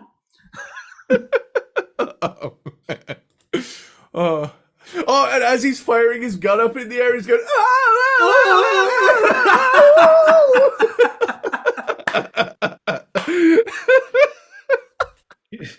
She shows up at like the party he's invited to, and he's undercover, and he's like, "Yo, guys, like a taste of alcohol?" Oh, that's fucking great. I always go and last time we talked about this, I went to YouTube to watch one of the compilations of his banter, and I don't make it 10 minutes into it because I'm just laughing too much, and then I have to go take a break. Yeah, it's just so great. Oh, I love those 40 straight minutes of Paul Stanley stage banter. He's just one of the most entertaining people on stage ever. He's just fucking great. Anyway, wow. All right, where are we? What are we doing? Oh, you were talking about Twisted Christmas. Yeah, I've pretty much wrapped it up. It's fun. It's fun. Yeah. With that, over to you. All right. On a different note here, from 2021, the Big Dumb Face album, Christmas in the Cave of Dagoth. Okay. And that is Wes Borland's side project. Okay. From Limp Bizkit, and this is he's done a few Big Dumb Face albums, and this is the one he put out in 2021, which is a Christmas album, and it is wacky prog death metal. Dude. It's just real off the wall shit, but it just gives you more of a window into what kind of a wacky genius Wes Borland is. I just read this fucking track listing as you were saying it. Track number 1 is your grandma got you khaki slacks. Yeah. I love it already. It's great though. It's like it's mostly just he plays everything on it. I think except for maybe there's another person on it with him. Oh, but that's great. It's just like it all his vocals are kind of death metal-y. But it's proggy and weird and all over the place, and it's very. I mean, it's a Christmas album, but really most of it is just in the sort of lyrics or titles and the artwork. Yeah.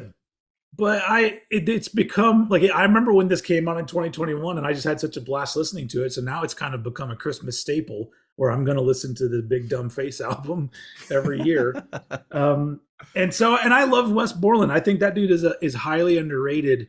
Absolutely underrated. I mean, you know that the dude, like, he's in Limp Bizkit, but also he got chosen by Danny Elfman to go out and be the guitar player for his whacked out tour.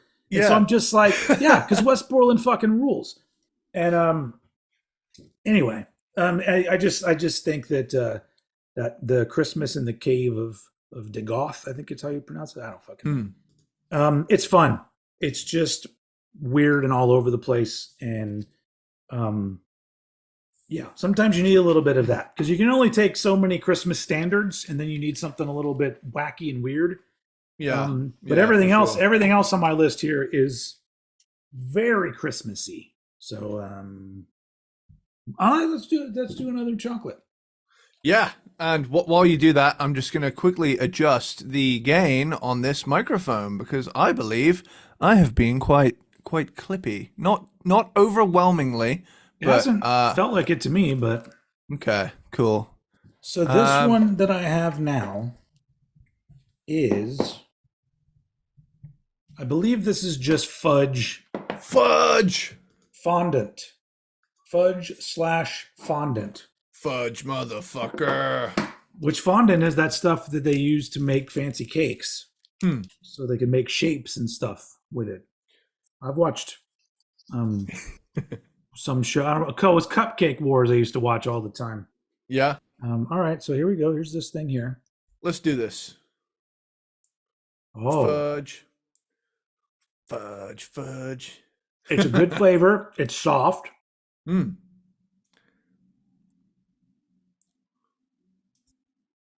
Will Why this does it have score a? high with Old Head or no? It's got another hint of something else going on in it. It is a unique flavor to that fudge. I don't know what it is. It's I like it though. But it's very distinctively the Quality Street fudge, and I don't know why. Yeah, it's Maybe like it's the a fondant or something. I don't know. Maybe. yeah, it's like an aftertaste. It's kind of unique. Mm. Not amazing, but I do It's like it. okay. Probably give it a 6. Yeah, it tends to be one of those that's left in the last batch. It's never the one. It's never one that people rush for, but it's all reliable. You know. Yeah, I only got 2 more to go. So how many have we been through? We so far we have done milk choc block, the purple one, fudge, toffee finger, orange cream, coconut eclair, and the praline one, which actually leaves us caramel swirl, toffee Oh, penny, orange chocolate crunch, and strawberry delight. So we I actually guess have I did. I four. guess I do have strawberry delight. So strawberry delight, I have this one, which is orange chocolate crunch, That one is my personal favorite, and the then orange toffee chocolate penny. crunch, and the caramel swirl. Have you got a caramel swirl? No. Oh wait, It, I do. It's a different yellow. yeah, yeah. It's Maybe it's this one. it's that one. Yeah. There's Ever like since this and that. There's like I ever think this is since toffee penny. I think. ever since they've updated the packaging, like some of them used to like the caramel swirl, which is the one you got in your hand right now, Uh used to huh. come in a little foil thing, but they've kind of been changing the game here a little I bit. thought I tried that. Is that a different one? Fuck, I'm so confused now. I wish it said the name on the pack on the wrapping Hold it up. Which one you got? because If I did this one earlier. that was I'm the sorry. toffee. That's the toffee finger. That one. Oh, toffee fing. Got it. Got it. Okay, Yeah. cool. But then we have 4 more to go. Sweet. Sweet. Sweets. It's. Nice. I think it's your number 3. We're on now. My number three. So this is the last of the compilations that are going to show up here. All right. And even though I found myself thinking this isn't necessarily produced how I'd want, but the cast of stars on it is great. I think So I know what you're talking about. I've gone for We Wish You a Metal Xmas and a Headbanging New Year. Yeah, this didn't make my list, and a big issue was just the whole production value of it. It's very I don't know. It's You go ahead. very 2010. Yeah. It's very loudness wars, very of its time, and Yeah. it's weird for me because I kind of remember when this came out, but I wasn't like deep down the metal hole at the time. I was like surface level discovering metal at the time, but Mhm. like I wouldn't have recognized most of the names on here. Now I recognize damn near all of them, but Yeah. I mean, going back and realizing now, for me personally, 2010 being nearly 14 years ago is insane. I've been a metalhead now for Wow. 14 years. I've been I I have been a metalhead for over half my life at this point, which is crazy for me to say. But yeah, we wish you a Merry Xmas with Jeff Scott Soto. Jeff Scott Soto. Said that with a weird. I was hard on the T there. Sorry. Bruce Kulick, Bob Kulick. So the bros, the Yeah. brothers are on this. Chris Weiss and Ray Luzier. From I Corn. mean, yeah, and it had to kick it off. It had to, if you're gonna do Christmas standards, that's the opener, I guess. Yeah. But then you've got Run Rudolph Run with Lemmy, Billy Gibbons, and Dave Grohl, which is fun. Yeah. Santa Claus, as in Claus, is kind of I've killed the fucking cup again, dude. Alice Cooper, John 5, Billy Sheehan, and Vinny Appice. God Rest Ye Merry Gentlemen with Ronnie James Dio, who sadly passed away the same year. Tony Iommi, Rudy Sarzo, and Simon Wright. I mean, wow. Like the names in this lineup, it's just a fucking amazing amount of people they've got on this. Jeff Tate with Silver Bells, Carlos Cavasso, James Lomenzo, Ray Luzier, Little Drummer Boy, Doug Pinnick, George Lynch, Billy Sheehan, Simon Phillips. Simon Phillips has been in Toto at one point as well. I just wanted to throw that in there. Big Toto praise. As we all know, Toto are objectively the best band. You know, not my favorite, but objectively the best. Santa Claus is back in town with Tim Ripper Owens, Steve Morse, Juan Garcia, Marco Mendoza, and Vinny Appice. Silent Night with Chuck Billy doing the gruffest vocals of the whole thing. Silent Night. You're like, he really, his vocals have evolved so much over the years. Like it's almost like every couple albums he discovered he could get heavier and heavier, you know? I think that song was a missed opportunity, because if he had sang it as normal Chuck Billy, I would have liked it a lot more. But whatever, it is what it is. He did death metal Chuck Billy. But yeah, we got Chuck Billy, Scott Ian, John Donay, Chris Weiss, John Tempesta, Deck the Halls, Oni Logan, Craig Goldie, Tony Franklin, John Tempesta.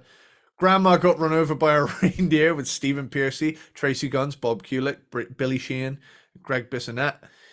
Rocking Around the Xmas Tree or Christmas Tree, Joe Lynn Turner, Bruce Kulick, Bob Kulick, Rudy Sarzo, Simon Wright.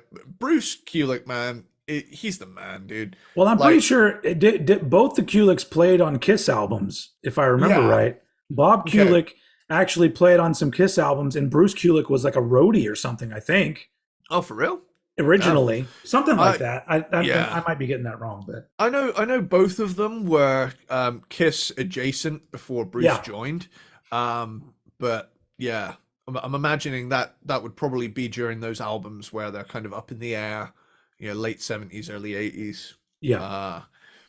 But yeah, Happy Christmas. War is over.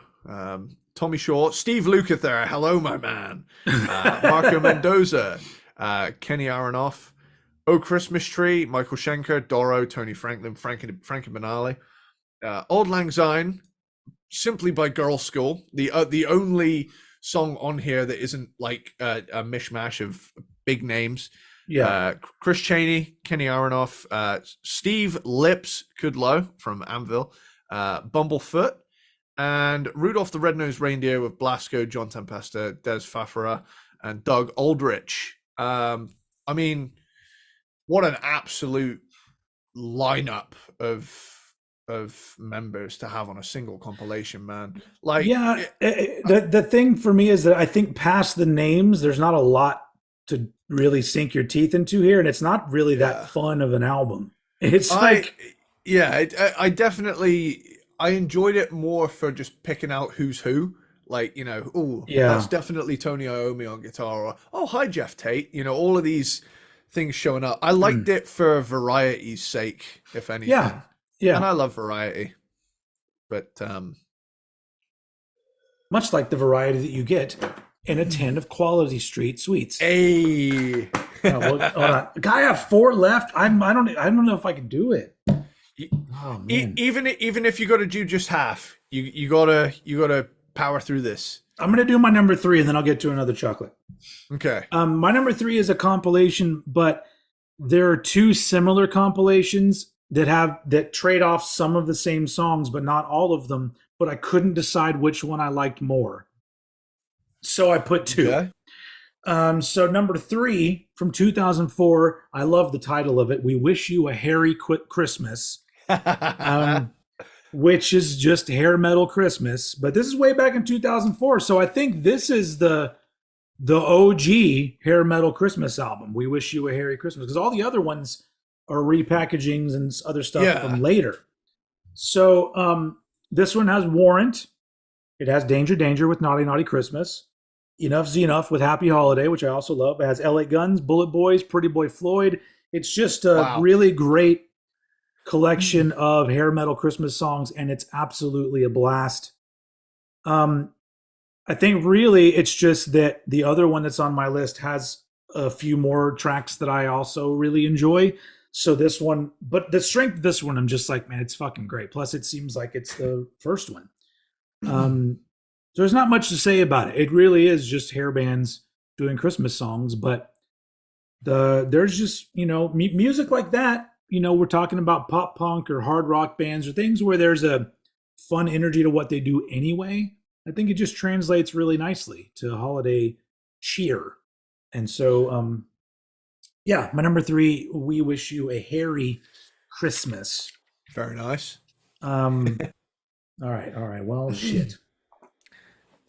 Let's do this yellow one. Oh, shit. Which yellow? Caramel swirl or caramel swirl, depending on how you pronounce it. I'll allow it. do you say caramel or caramel? We do caramel over here. Caramel.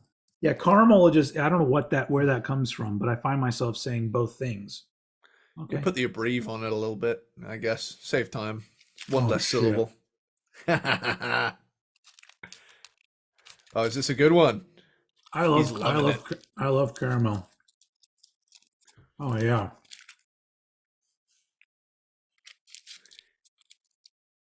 That's delicious. That one gets a 9 too. Wow. Cool. So none of them get 10s. Because this is the 10. Yeah! Woo! He's on it today. The whole collection is the 10. Anyway, yeah, I like that. Caramel swirl. Caramel swirl. Aluminium squirrel. What? That should be the new peanut butter platypus. Arch nemesis of the peanut butter platypus, the aluminium squirrel. Just sounds like a really, really terrible Japanese B movie. It's just like peanut butter platypus, fight. And I'm going to have to correct everybody because it can't be called the aluminum squirrel. It has to be called the aluminium squirrel. Yeah. It doesn't work the other way. Aluminium squirrel. Peanut butter platypus versus aluminium squirrel. All right, ladies and gentlemen, that's the new deep cut. If you really want to prove that you're an ultimate crankter and rankter, then you'll know the aluminium squirrel. All right, I'm sorry. Where are we now? Number 2. We got 2 more to go. Mm-hmm. Okay, so that leaves me with my number 2, and that is Psycho Stick. So this didn't even go into my running. I listened to part of it and I went, "Fuck no, no." You don't feeling it? Oh man, I had a fucking blast. Psycho Stick is like you get a band of people together whose parents have told them for many years that they're funny, but they're actually not funny, and then they do this music like, "Hey, we're funny," and like I'm just like, not really. I like them. I like that. That beer is good, beer is good, beer is good, and stuff. Like I rest my case, ladies and gentlemen. Yeah. Well, regardless, I have the flesh-eating roller skate holiday joyride. It's an EP, and really, it's just sticking it to Santa. I didn't get what I fucking wanted, but it's I got to admit, my sense of humor, it runs the gambit of highbrow to the lowest brow. So let's be fair. I'm not giving them a critique on being lowbrow humor. I'm giving them a critique on just not being funny. it's like that dude that just had his own Netflix special, and everyone's like, "Where are the fucking jokes, you fucking turd?" He was just like is that Matt Rife? Yeah, Matt Rife. Yeah, where he literally is just a good-looking dude that barely tells jokes, and he has a Netflix special. I'm just like, all right. Matt Rife. Psycho Stick featuring Matt Rife. Their new album comes out soon. Anyway. Fair. Well, yeah. Anyway, like I was saying, it made doing the dishes earlier a lot more bearable. They need to put that on the fucking hype sticker. Psycho Stick, and made doing the dishes a lot more bearable. Eddie Sparxx. Yeah. Oh man, at the end of the day, it doesn't attempt to take itself seriously whatsoever, and it put a smile on my face. Yeah. That being said, I'm sorry, Psycho Stick. It's Christmas. I apologize. That's not very much in the Christmas spirit, is it? Hey man, they're giving you a fucking lump of coal this year. Well, with that, I guess it's over to you. Over to you for another one. So my number 2. I have 3 candies left. I'm not gonna do. I'm gonna wait. I'm gonna wait till I'm done with this one. I didn't know this album existed. Okay. I don't really listen to this band, but I know them because they have some of the most popular songs in the history of rock music. But as soon as the album started, I was like, this is so good. Undeniably good. Smash Mouth, The Gift of Rock. Oh, shit. From 2005. I was absolutely surprised with how much I enjoyed Smash Mouth. And that's what I'm trying to say. They seem like a band built to do a Christmas album. It seems like that should have been album number 2 for Smash Mouth. It should have been a Christmas album. But this is back in 2005, so they're still riding high off of All Star and all this other shit. Because All Star was a song that came out, and it was in the movie Shrek. Yep. No. Oh, prior to that, back before it came out, it was in a movie called. It's the movie with like Ben Stiller, and they're like superheroes. Mystery Men. Is it called Mystery Men or something like that? Or let's have a look. Smash Mouth. Just mystery something. All-Star. I think it's got Hank Azaria in it too. I think. Fun fact. I actually have a cassette somewhere, and it's like for some other purpose recording the radio at the time, but it happened to pick up like. It wasn't like the UK debut of the single, but it was like the week the single came out, and it was like Smash Mouth with their all new song, and I love this one. It's great new song, and it was like, oh my god, that was the moment I realized the last time this tape had been dubbed was 1999. Wow. And I have it somewhere in here up there in a whole drawer of cassettes, but yeah, I mean, I don't know. I don't want to know the music theory. I just want to see the soundtrack where it shows up. Okay, here we go. All Star was frequently used in films in the following years following its release. The song featured in 1999's Inspector Gadget and Mystery Men. Okay. The latter of which was the basis for the song's music video. Yeah. It also appeared in the following year in Digimon the movie, and was even included on the film's soundtrack. It features heavily in the 2001 movie Rat Race, in which the band performs it at a live concert over the closing credits, and it regained popularity after being featured in the 2001 DreamWorks animated movie Shrek, which is where most people now associate it with. That being said, though, I mean, they did songs for Shrek 2 and 3, I believe, as well. Shrek 2 which one had them do the Monkeys cover? One of them had I'm a Believer. I think that might have been the first one as well, in like the closing credits. Oh, okay. But anyway, on to Smash Mouth Christmas though. Like 2005, they I don't think they've totally fallen off yet. I guess they didn't really start to fall off until unfortunately the vocalist passed away. But I heard that he had severe issues with alcoholism. And then one of his last performances, apparently he said some awful shit on stage. And I'm just like, I don't want to watch that because I don't want to ruin it for me, because I like looking at Smash Mouth as this fun group of guys. Yeah. You know? I'm like, I think it was just some COVID stuff. I don't know if it was like full blown. Oh, either way. The Gift of Rock, I was just like, every song, the energy is great, the production is great. They feel like they should make a Christmas album. Yeah. And they nailed it. I'm just like, this is so much fun. So and it's a great selection of songs. And I was just, it ended up being number 2 just because I was so surprised at how much I enjoyed myself listening Yeah. to Smash Mouth, The Gift of Rock.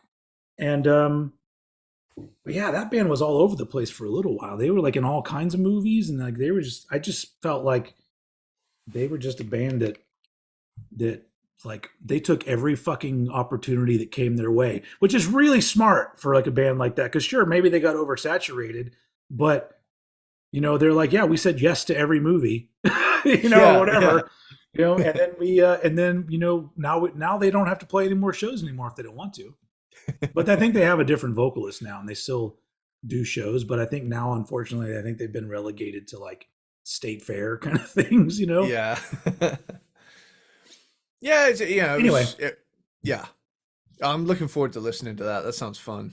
Yeah, it's a very fun album. Not as fun as Strawberry Delight.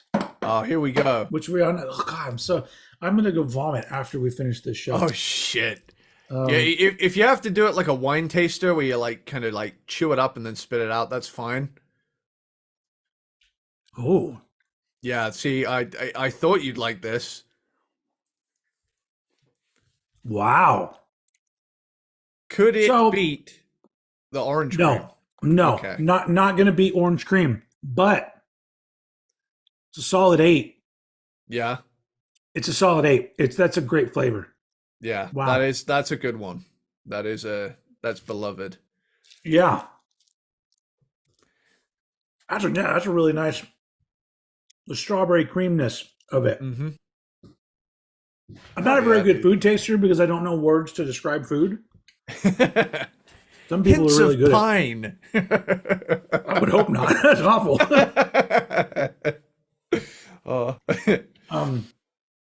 Okay. I'm officially out of water. So. Oh shit. Well, I suppose that leaves us. What we got left? We got the orange chocolate crunch and the toffee penny. Honestly, you can leave the toffee penny till last because that'll be the chewer. All right, and we're down to our number 1 rock metal Christmas albums. Okay, very nice. And, let's do it. Let's do this. Okay, so my number 1 goes out to my celebrity rock star crush. Oh, okay. And my number 1 is Heart Presents A Lovemonger's Christmas. I should have seen that coming. Yeah. That's what she said. Ann Wilson, baby. Ann Wilson should have seen that coming. Okay.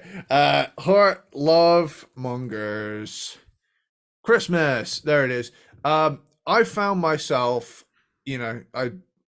we not long ago done a Heart ranking, a 2-part. Weeks ago, I think. Yeah, it's not very long. Maybe a month or so, but yeah.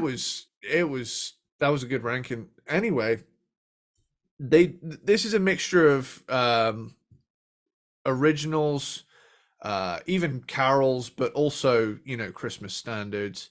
Mm-hmm. But the opening track, "Here Is Christmas," is just such a beautiful song. Yeah, like in terms of, like, let me get the wiki page up so I can be sure of some stuff. I enjoyed things about this one, but it did do the thing where it lacked fun in a lot of aspects for me. Yeah, this one for me managed to find its way to the top with the fact it kind of just sets a really festive tone, and it also happens to have an angel singing. So now that I think about it, I guess some people's go-tos for Christmas music are very opposite of what I want, because they're for every holly jolly Christmas there's Silent Night, and Silent Night to me, I'm just like, no, I don't know why songs like that, especially when you get to the ones that are more on the Christian side of things, like a "Hark the Herald Angels Sing" or "Oh Holy Night" or things like that. That is just that I'm leaving those. Those are for other people, not for me. That's not my Christmas. Yeah, for me, it's a case by case basis. But it's just the fact that it's got that nice stripped back feel. The opening track is incredible. They sound great on it. The vocals are amazing. And I like the coziness that this album possesses, you know? Like, this is something I could see myself putting on, you know, of a night by the tree, having a hot chocolate, you know, just, you know, that I've also poured copious amounts of Baileys into, but you have to drink it from a shoe. Though, right? yeah, absolutely. It's funny you should say that. I actually put a shot glass in a shoe. And for those who don't know, this is a Mighty Boosh reference. Do you love me? Are you playing your love games with me? But yeah, there's a character called Old Greg. Those who know, but he's a nice modern gentleman that likes drinking Baileys from a shoe. I just realized that I feel like I've been missing out, because every year, like, you know, I don't really dress up for Halloween because I can't. Every costume feels like it doesn't work unless the person that I'm doing has a beard, because I'm not going to shave my beard for a costume. No. But if I could find a way to be Old Greg, but it's like old Greg. So I'll look like me, but I'll wear I'll get like his little sparkly jacket, or paint yourself green. I'm gonna figure out a way to do it to be, I don't know. Maybe I'll just be Old Head, but I'll just go around all night being like, I'm Old Head. It would work so well. You both have. Wanted to see my downstairs mix up. I got a mangina.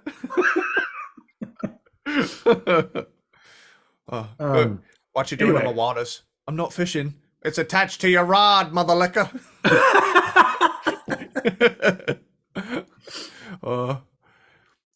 Easy now, fuzzy little man, Peach. Fuck's sake, there's so many good. Do you know what? The character from that show that is, I would say, the most questionable thing they did on the show, but makes me laugh every time. Do you know where I'm going with this? Is the spirit of jazz? Yeah. I'm the spirit of jazz. My hat's on fire. It's just because he's essentially doing blackface. Yeah. And I'm just like, but for some reason he gets away with it for what he's doing. But it's just that, I don't know why, just the way he talks, everything about the spirit of jazz makes me laugh so much. I think it's done from such an angle that it's a homage at that stage. I don't know. I mean, once you've painted yourself all kinds of other colors, and honestly, if you have a fucking talking gorilla in your show, I think that I'll chop your foot off. Anyway, Mighty Boosh, everybody. If you like absurdist comedy from England, one of my favorite scenes from that is where they're lost on that desert island. It's the Milky Joe episode where they're lost on the desert island. And they see a ship in the distance, and they're like, "Oh my god, it's a ship! We're saved!" And Noel just turns around and goes, "Nah, I'm afraid." Just takes it off the wall. It's just really small. I don't know why, but sometimes when I hear him talk, he reminds me of you. Are you guys from similar areas, or is it just a weird? I don't know. Let me have a look. Noel Fielding. Noel Fielding. Where is Noel Fielding from? I'm in the Great British Bake Off. That was the worst accent I've ever done. I love his brother as well in the show Naboo. I mean, it's just so fucking funny. Yeah. That exchange where they're saying, I thought I told you not to mess with the occult, and he's like, oh well, I've started drinking it. It's good for your gut and that. And he goes, no, it's Yakult. It's different. It's fucking great. Where is he from? Early life. So Westminster area of London. So. Oh, okay. I'm a bit further south than that. I don't know what it is, but just sometimes I'm all like, I don't know why he reminds me of Eddie, but he does a little bit. Maybe it's because he's kind of like a rocker, and you're a rocker as well. A rocker. It's got to be that. I'm more of a mocker. That's a Beatles reference, by the way. Would you call yourself a mod or a rocker? I'm more of a mocker. That's a really bad impression also. That was supposed to be Ringo. Ringo sounds a little more like Uncle Jim's in his favorite jumper. Peace and love, peace and love. I have too much to do. Warning you with peace and love, peace and love. Do not send any more mail to this address. I am warning you with peace and love. It's going in the bin. It's beautiful. Anyway, man. Peace and love, peace and love. Yeah. Oh, I love it. You ever see those like MS Paint, all the MS Paint art he did that time? No. And it's very clearly, you know, I'm a rock star in my 50s and 60s, and I've found this quirky little app on my computer. I'm gonna sell it for millions. Did he really sell Ringo Starr MS Paint? Yeah, he did. He did MS Paint art, and wow. Let me take a gander. Another gallery. Yeah, that's sure he did. Deviant art in defense of Ringo Starr's infamous MS Paint art. All right, hold on. I'm using my phone and my computer's going crazy. Oh, what the fuck? This is not real. I remember hearing about it. I'm not sure if it was real or not. But look. That's that. What? I'm sorry, podcast people. It's one of those things where I genuinely can't tell if it's real or not. Apparently that one was $50. He was only asking for 50 for that. 50 quid. 50 quid for this bit of art. Oh my God! What the? Oh no! According to this thing, it sold for $6,000, even though he was asking for 50. Well, oh my God. I'm in the wrong business, dude. So you should have been a Beatle, right? Yeah. If I had known, I would have been a Beatle. Anyway, it's like, that reminds me of, I went to an art exhibit where it was John Lennon's art, and they did a tour where they brought a lot of his art. And a lot of it is literally just like pencil drawings and stuff. Yeah. And I'm just like, the only reason why I'm here is because this is John Lennon. Otherwise, this is absolute shit. Yeah. It's like no reason to be here. More like John Lemon. Wait. All right. What? Fuck. God damn it. What did you? Oh yeah, Love Monger's Christmas was your number one. Yeah. Wait. Let's. How? What? Huh? What? Where are we? We're on your number one. Oh, okay. So hold on. I want to do this orange crunchy. Okay, what is it called? Orange chocolate crunch. This is my personal favorite of all of them. It's in a shiny paper too. That makes me feel like it's special. Yeah. That I think that might be like some childhood nostalgia connected to it as well. I was like, I always wanted the weird ones. And the ones that came in the foil, like, I love that one, dude. What are you thinking? He's thinking. He's mulling it over. He's letting it marinate. 9.5. What? Oh, it's winning! It is winning. I'm gonna tell you right now. If it was crunchier, that would be a 10. Holy shit. The flavor's fucking great, but there's only like a little bit of a crunch to it. I was hoping for more. It's kind of like if you took obviously the orange from the orange cream and stuck crunchy bits in the green triangle and made it orange. Yeah. If it was a little crunchier, that would be perfect. A perfect candy for me. Yeah. I like that. That's great. Well, orange crunch. We only have one more to go. Whoa. Well, you'll be pleased to know that I believe you can order boxes of Quality Streets where it's like Quality Street oops, all orange crunch, and it's just a box of your favorite one. So they have tapped into that market. Nice. But yeah. All right. Got one left. So my number one album, this won out for the compilations for me just because it had too many bangers on it. Monster Ballads, Christmas. Nice. 2007. It's got some songs that are on We Wish You a Merry Christmas, which did come before. Mm-hmm. But it's got tons more. But like I wrote down, Skid Row, Winger, Janie Lane, Twisted Sister featuring Lita Ford, L.A. Guns, Firehouse, Danger Danger, Tom Kiefer, Nelson, Faster Pussycat, Dawkins, Enough's Enough, Striper, Billy Idol. You did this album earlier. But and it's got Naughty Naughty Christmas, which is now my favorite Christmas song of all time. and it has that great Enough's Enough one, which I absolutely love. That one, I know that's not their original song, but they nailed it. I don't think I've heard anyone do that song as good as Enough's Enough. Like that. What is it called again? It's called like Happy Holidays, isn't it? Happy Holidays, I think.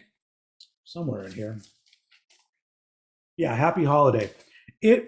It's so well done. Everything about it is that they nailed it. Enough's Enough an album ranking coming soon. But Monster Ballads Christmas, this is exactly what I want because, as I've said many times, I want to have a good time.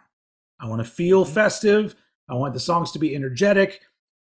And there's nothing to me that is the better combination of fun and energetic than fucking 80s hair bands. Yeah. Which I don't like calling them that, but I think now the term is a term of endearment more than anything else. It's a term of endearment at this point, yeah. My problem is that people still refer to them as cock rock. Yeah. Which I used to say back in the day, but now I think that's the derogatory term, the cock rock or butt rock, which I think butt rock would apply more to stuff Nickelback? like Nickelback, that the mid 2000s, like so what is gear sort of thing. What is dad rock? What was dad rock like Foreigner? Is that dad rock? Well, here's the thing as well, is that I've never really thought about the term dad rock as being a derogatory thing. As weird as it may sound, I just thought it meant you're old enough to be a dad now music, so I just thought, it's very clear that, even though I love music from all eras, I'm drawn to that late 20th century stuff. So 70s, 80s, 90s, that stuff really pulls me in. Some of the 60s, some of the 50s as well, but mainly the 70s, 80s and 90s are where the majority of my music listening ends up being. But I never really the term dad rock never really turned me off. In actual fact, I have used it to reference bands such as Boston, Kansas, basically anywhere named after any bands named after a place. So I almost feel like it's a dad rock is some of the stuff that I guess maybe the Gen Xers grew up on. Like we grew up on that music. We weren't adults when it was coming out, but we were around, and that was rock music that was going on. That's why I threw out Foreigner, Journey, Toto, dad rock. Yeah, I'd say Toto could do fucking everything. Like that's the beauty of Toto is the fact that the same band. Listen to me now, dear listener. The same band that did Africa did a little song called Falling in Between. Go listen to Falling in Between and tell me if you can believe the holy shit moment you are having right now. Because I remember when we covered those albums, you came back to me going, holy shit, these guys are good. They're a great band. And I knew them from Rosanna and Africa. Like those were what I grew up on. I didn't even know they did Hold the Line. Like I just wow. Well, because there's all kinds of those 70s songs that my experience with them growing up was they were all on compilations. So it wasn't like I heard Hold the Line on their album. I heard it along with More Than a Feeling, Feels Like the First Time. Like all those songs were all together. So anyway, yeah, Toto are great. But what's also great is Monster Ballads Christmas. That's my number one Christmas album. And I guess that's it. But before we go, we have the toffee penny. Is that what it's called? Yes. It feels like a thick one. And it's naked too. What do you mean it's naked? Why? Look, that's weird. There's a wrapper inside the wrapper. You'll see what I mean by naked. It doesn't have any chocolate on it. This is basically the bare bones chewy brother to the milk choc block. It's just toffee. But, I love toffee. But that's not a bad thing. No, toffee's great. Yeah. Yeah. It's definitely the chewiest of the bunch next to the toffee finger. But, this gets a 7 because you can't go wrong with toffee for me, but it's not very special, but it's good. Well, I'm delighted to be able to tell you that we have the same number one for Quality Streets as well. Oh, Orange Punch? Yeah. Yeah, you all right to give like a quick ranking of the bunch? Fuck, I don't know. It's like a mini Crankdom Ranked within a Crankdom Ranked. The number 1 Orange Crunch, number 2 Orange Cream. Nice. Number 3. Got to be the Caramel Swirl, right? Yeah, Caramel Swirl. Then maybe either the purple one or the green triangle. Yeah. Where does Strawberry Delight fit into this? Because that one was quite high as well. Oh, you're right. I'm going to put that right after Caramel Swirl. Cool. And then green triangle, purple one,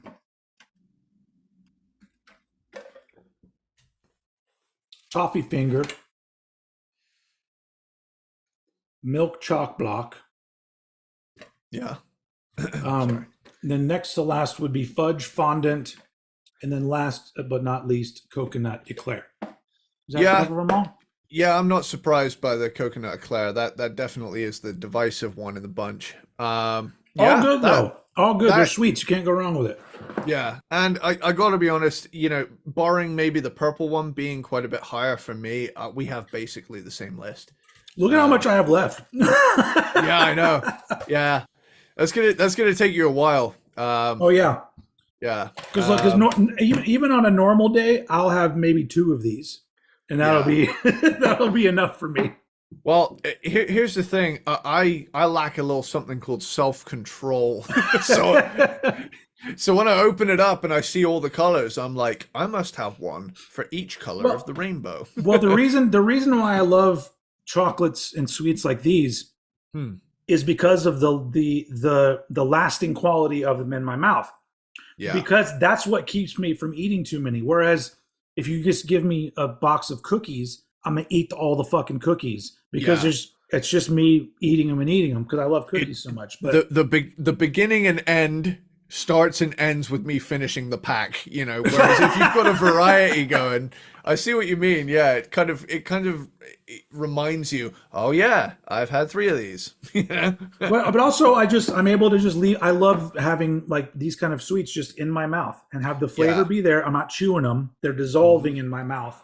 So therefore, one of them is like a 20-minute thing, maybe 10 minutes. Wow. But so I like that. So good on you, Quality Street. Hell yeah! I knew it was a good sign the moment you reacted to the orange cream the way you did. Yeah. Still though, when it comes to British sweets, my number 1 is still Hobnobs. Like Hobnobs is the best fucking thing. Yeah. It's like Hobnobs, the Beatles. Those are the great things that have come out of England. You got Hobnobs, the Beatles, chocolate digestives, the Rolling Stones. Yeah. And then the Orange Crunch, then Black Sabbath. Yeah. Yeah. Anyway, Orange Cream, Led Zeppelin. Oh, you said the words. You said the words. Shit. We can let's just let everybody know. Everyone that's been here this long, the aluminium squirrels that have been here this long. So we're this is the last episode for the year of 2024 for Cranked and Ranked, but we're coming back strong. No, 2023. We're coming back strong in 2024. Yeah. Starting it off with Led Zeppelin. That's going to be our first ranking. I've already done it. I've already gone through all the albums a couple times. Yeah. And it actually was a lot harder than I thought, where I might actually switch things around by the time we do this ranking.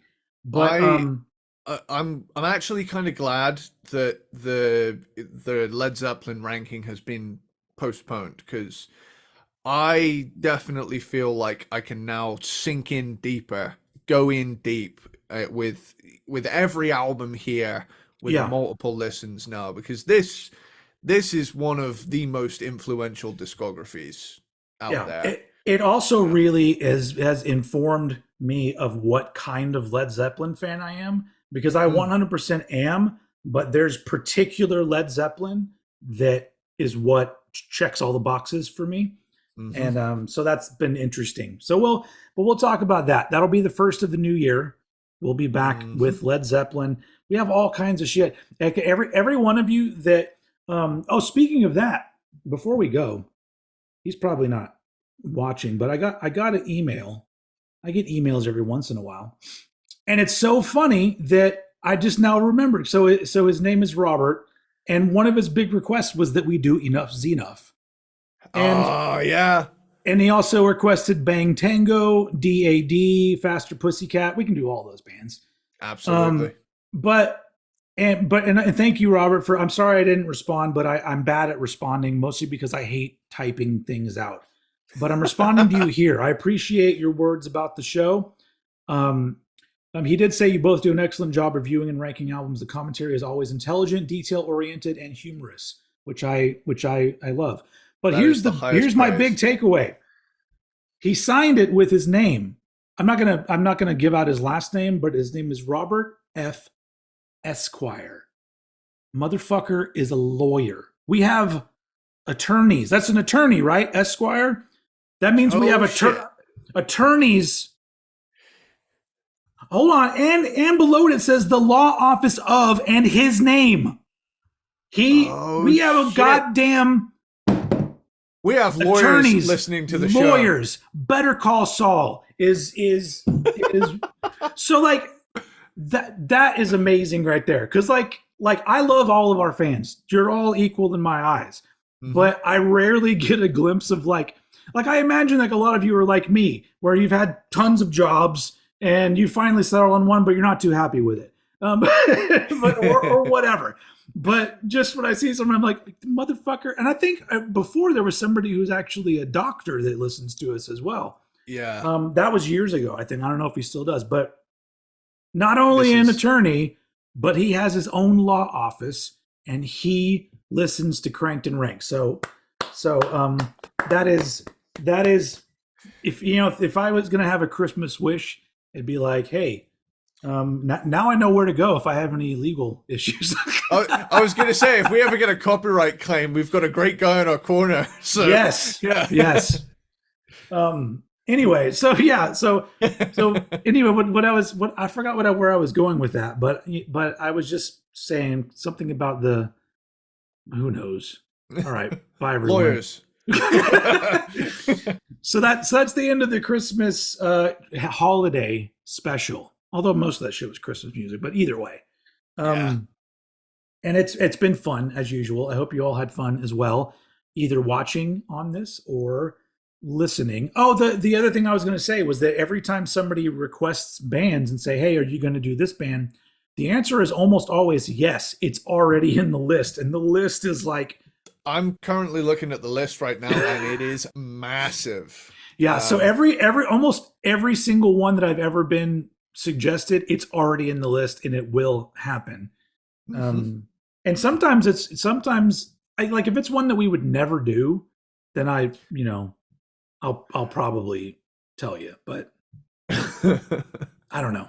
Other than that, there's so many artists that we're going to be doing. So not only are we doing 2024, we're probably doing many years to come. Who knows? Really, it's going to be up to Eddie Sparxx because because Eddie is I'm mid 40s, so I'm at that point in my life where my life is kind of what it's going to be forever, and Eddie is, what, are you 26 yet?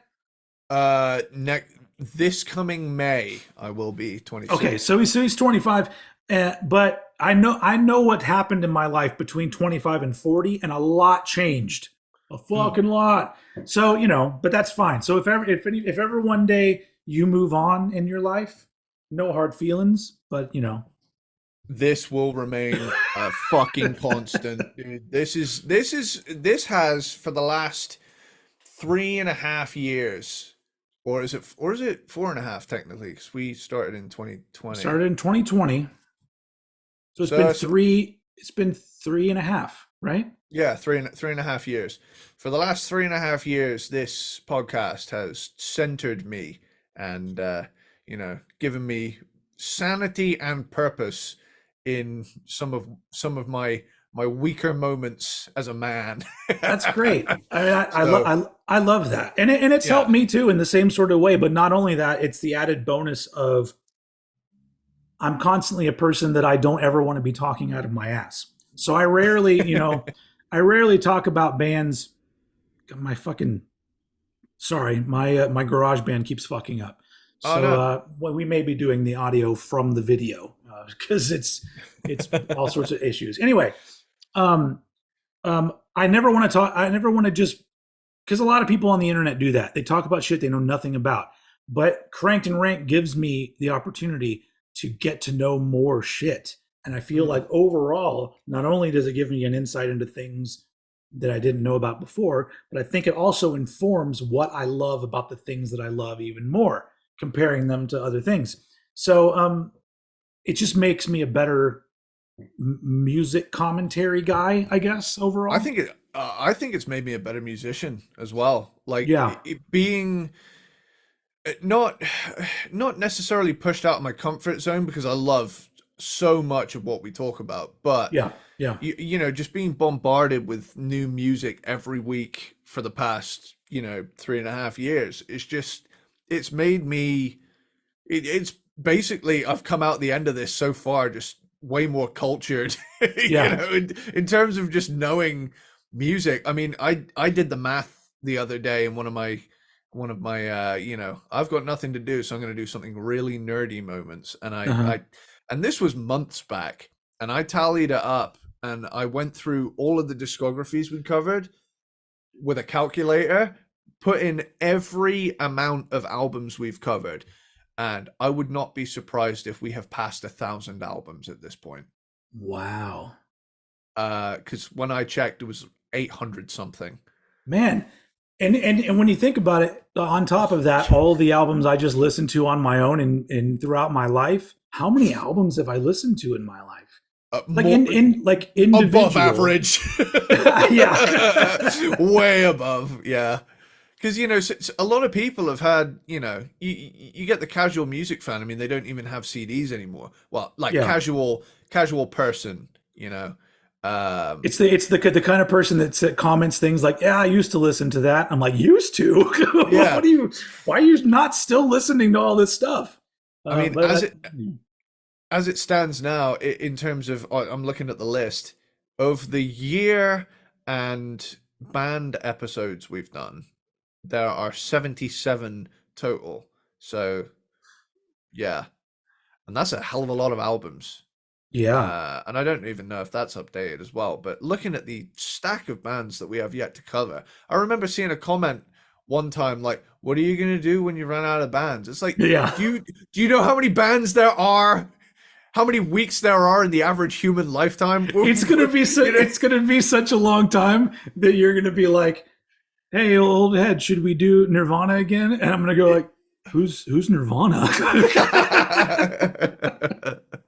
It's been such a long time, I don't even remember who they were anymore. Is that the nice boy Kurt Copenhagen? He's nice. All right. Anyway, on that note, let's we've got a lot to come next year. So and your mom has a lot to come as well. Something like that.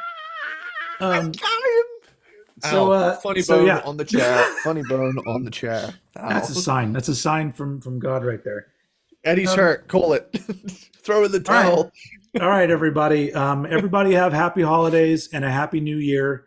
We will see you the beginning of 2024 with Led Zeppelin.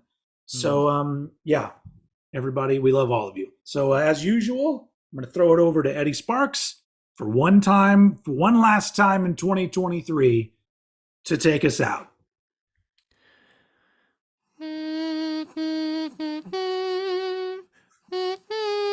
Whoa, holy night!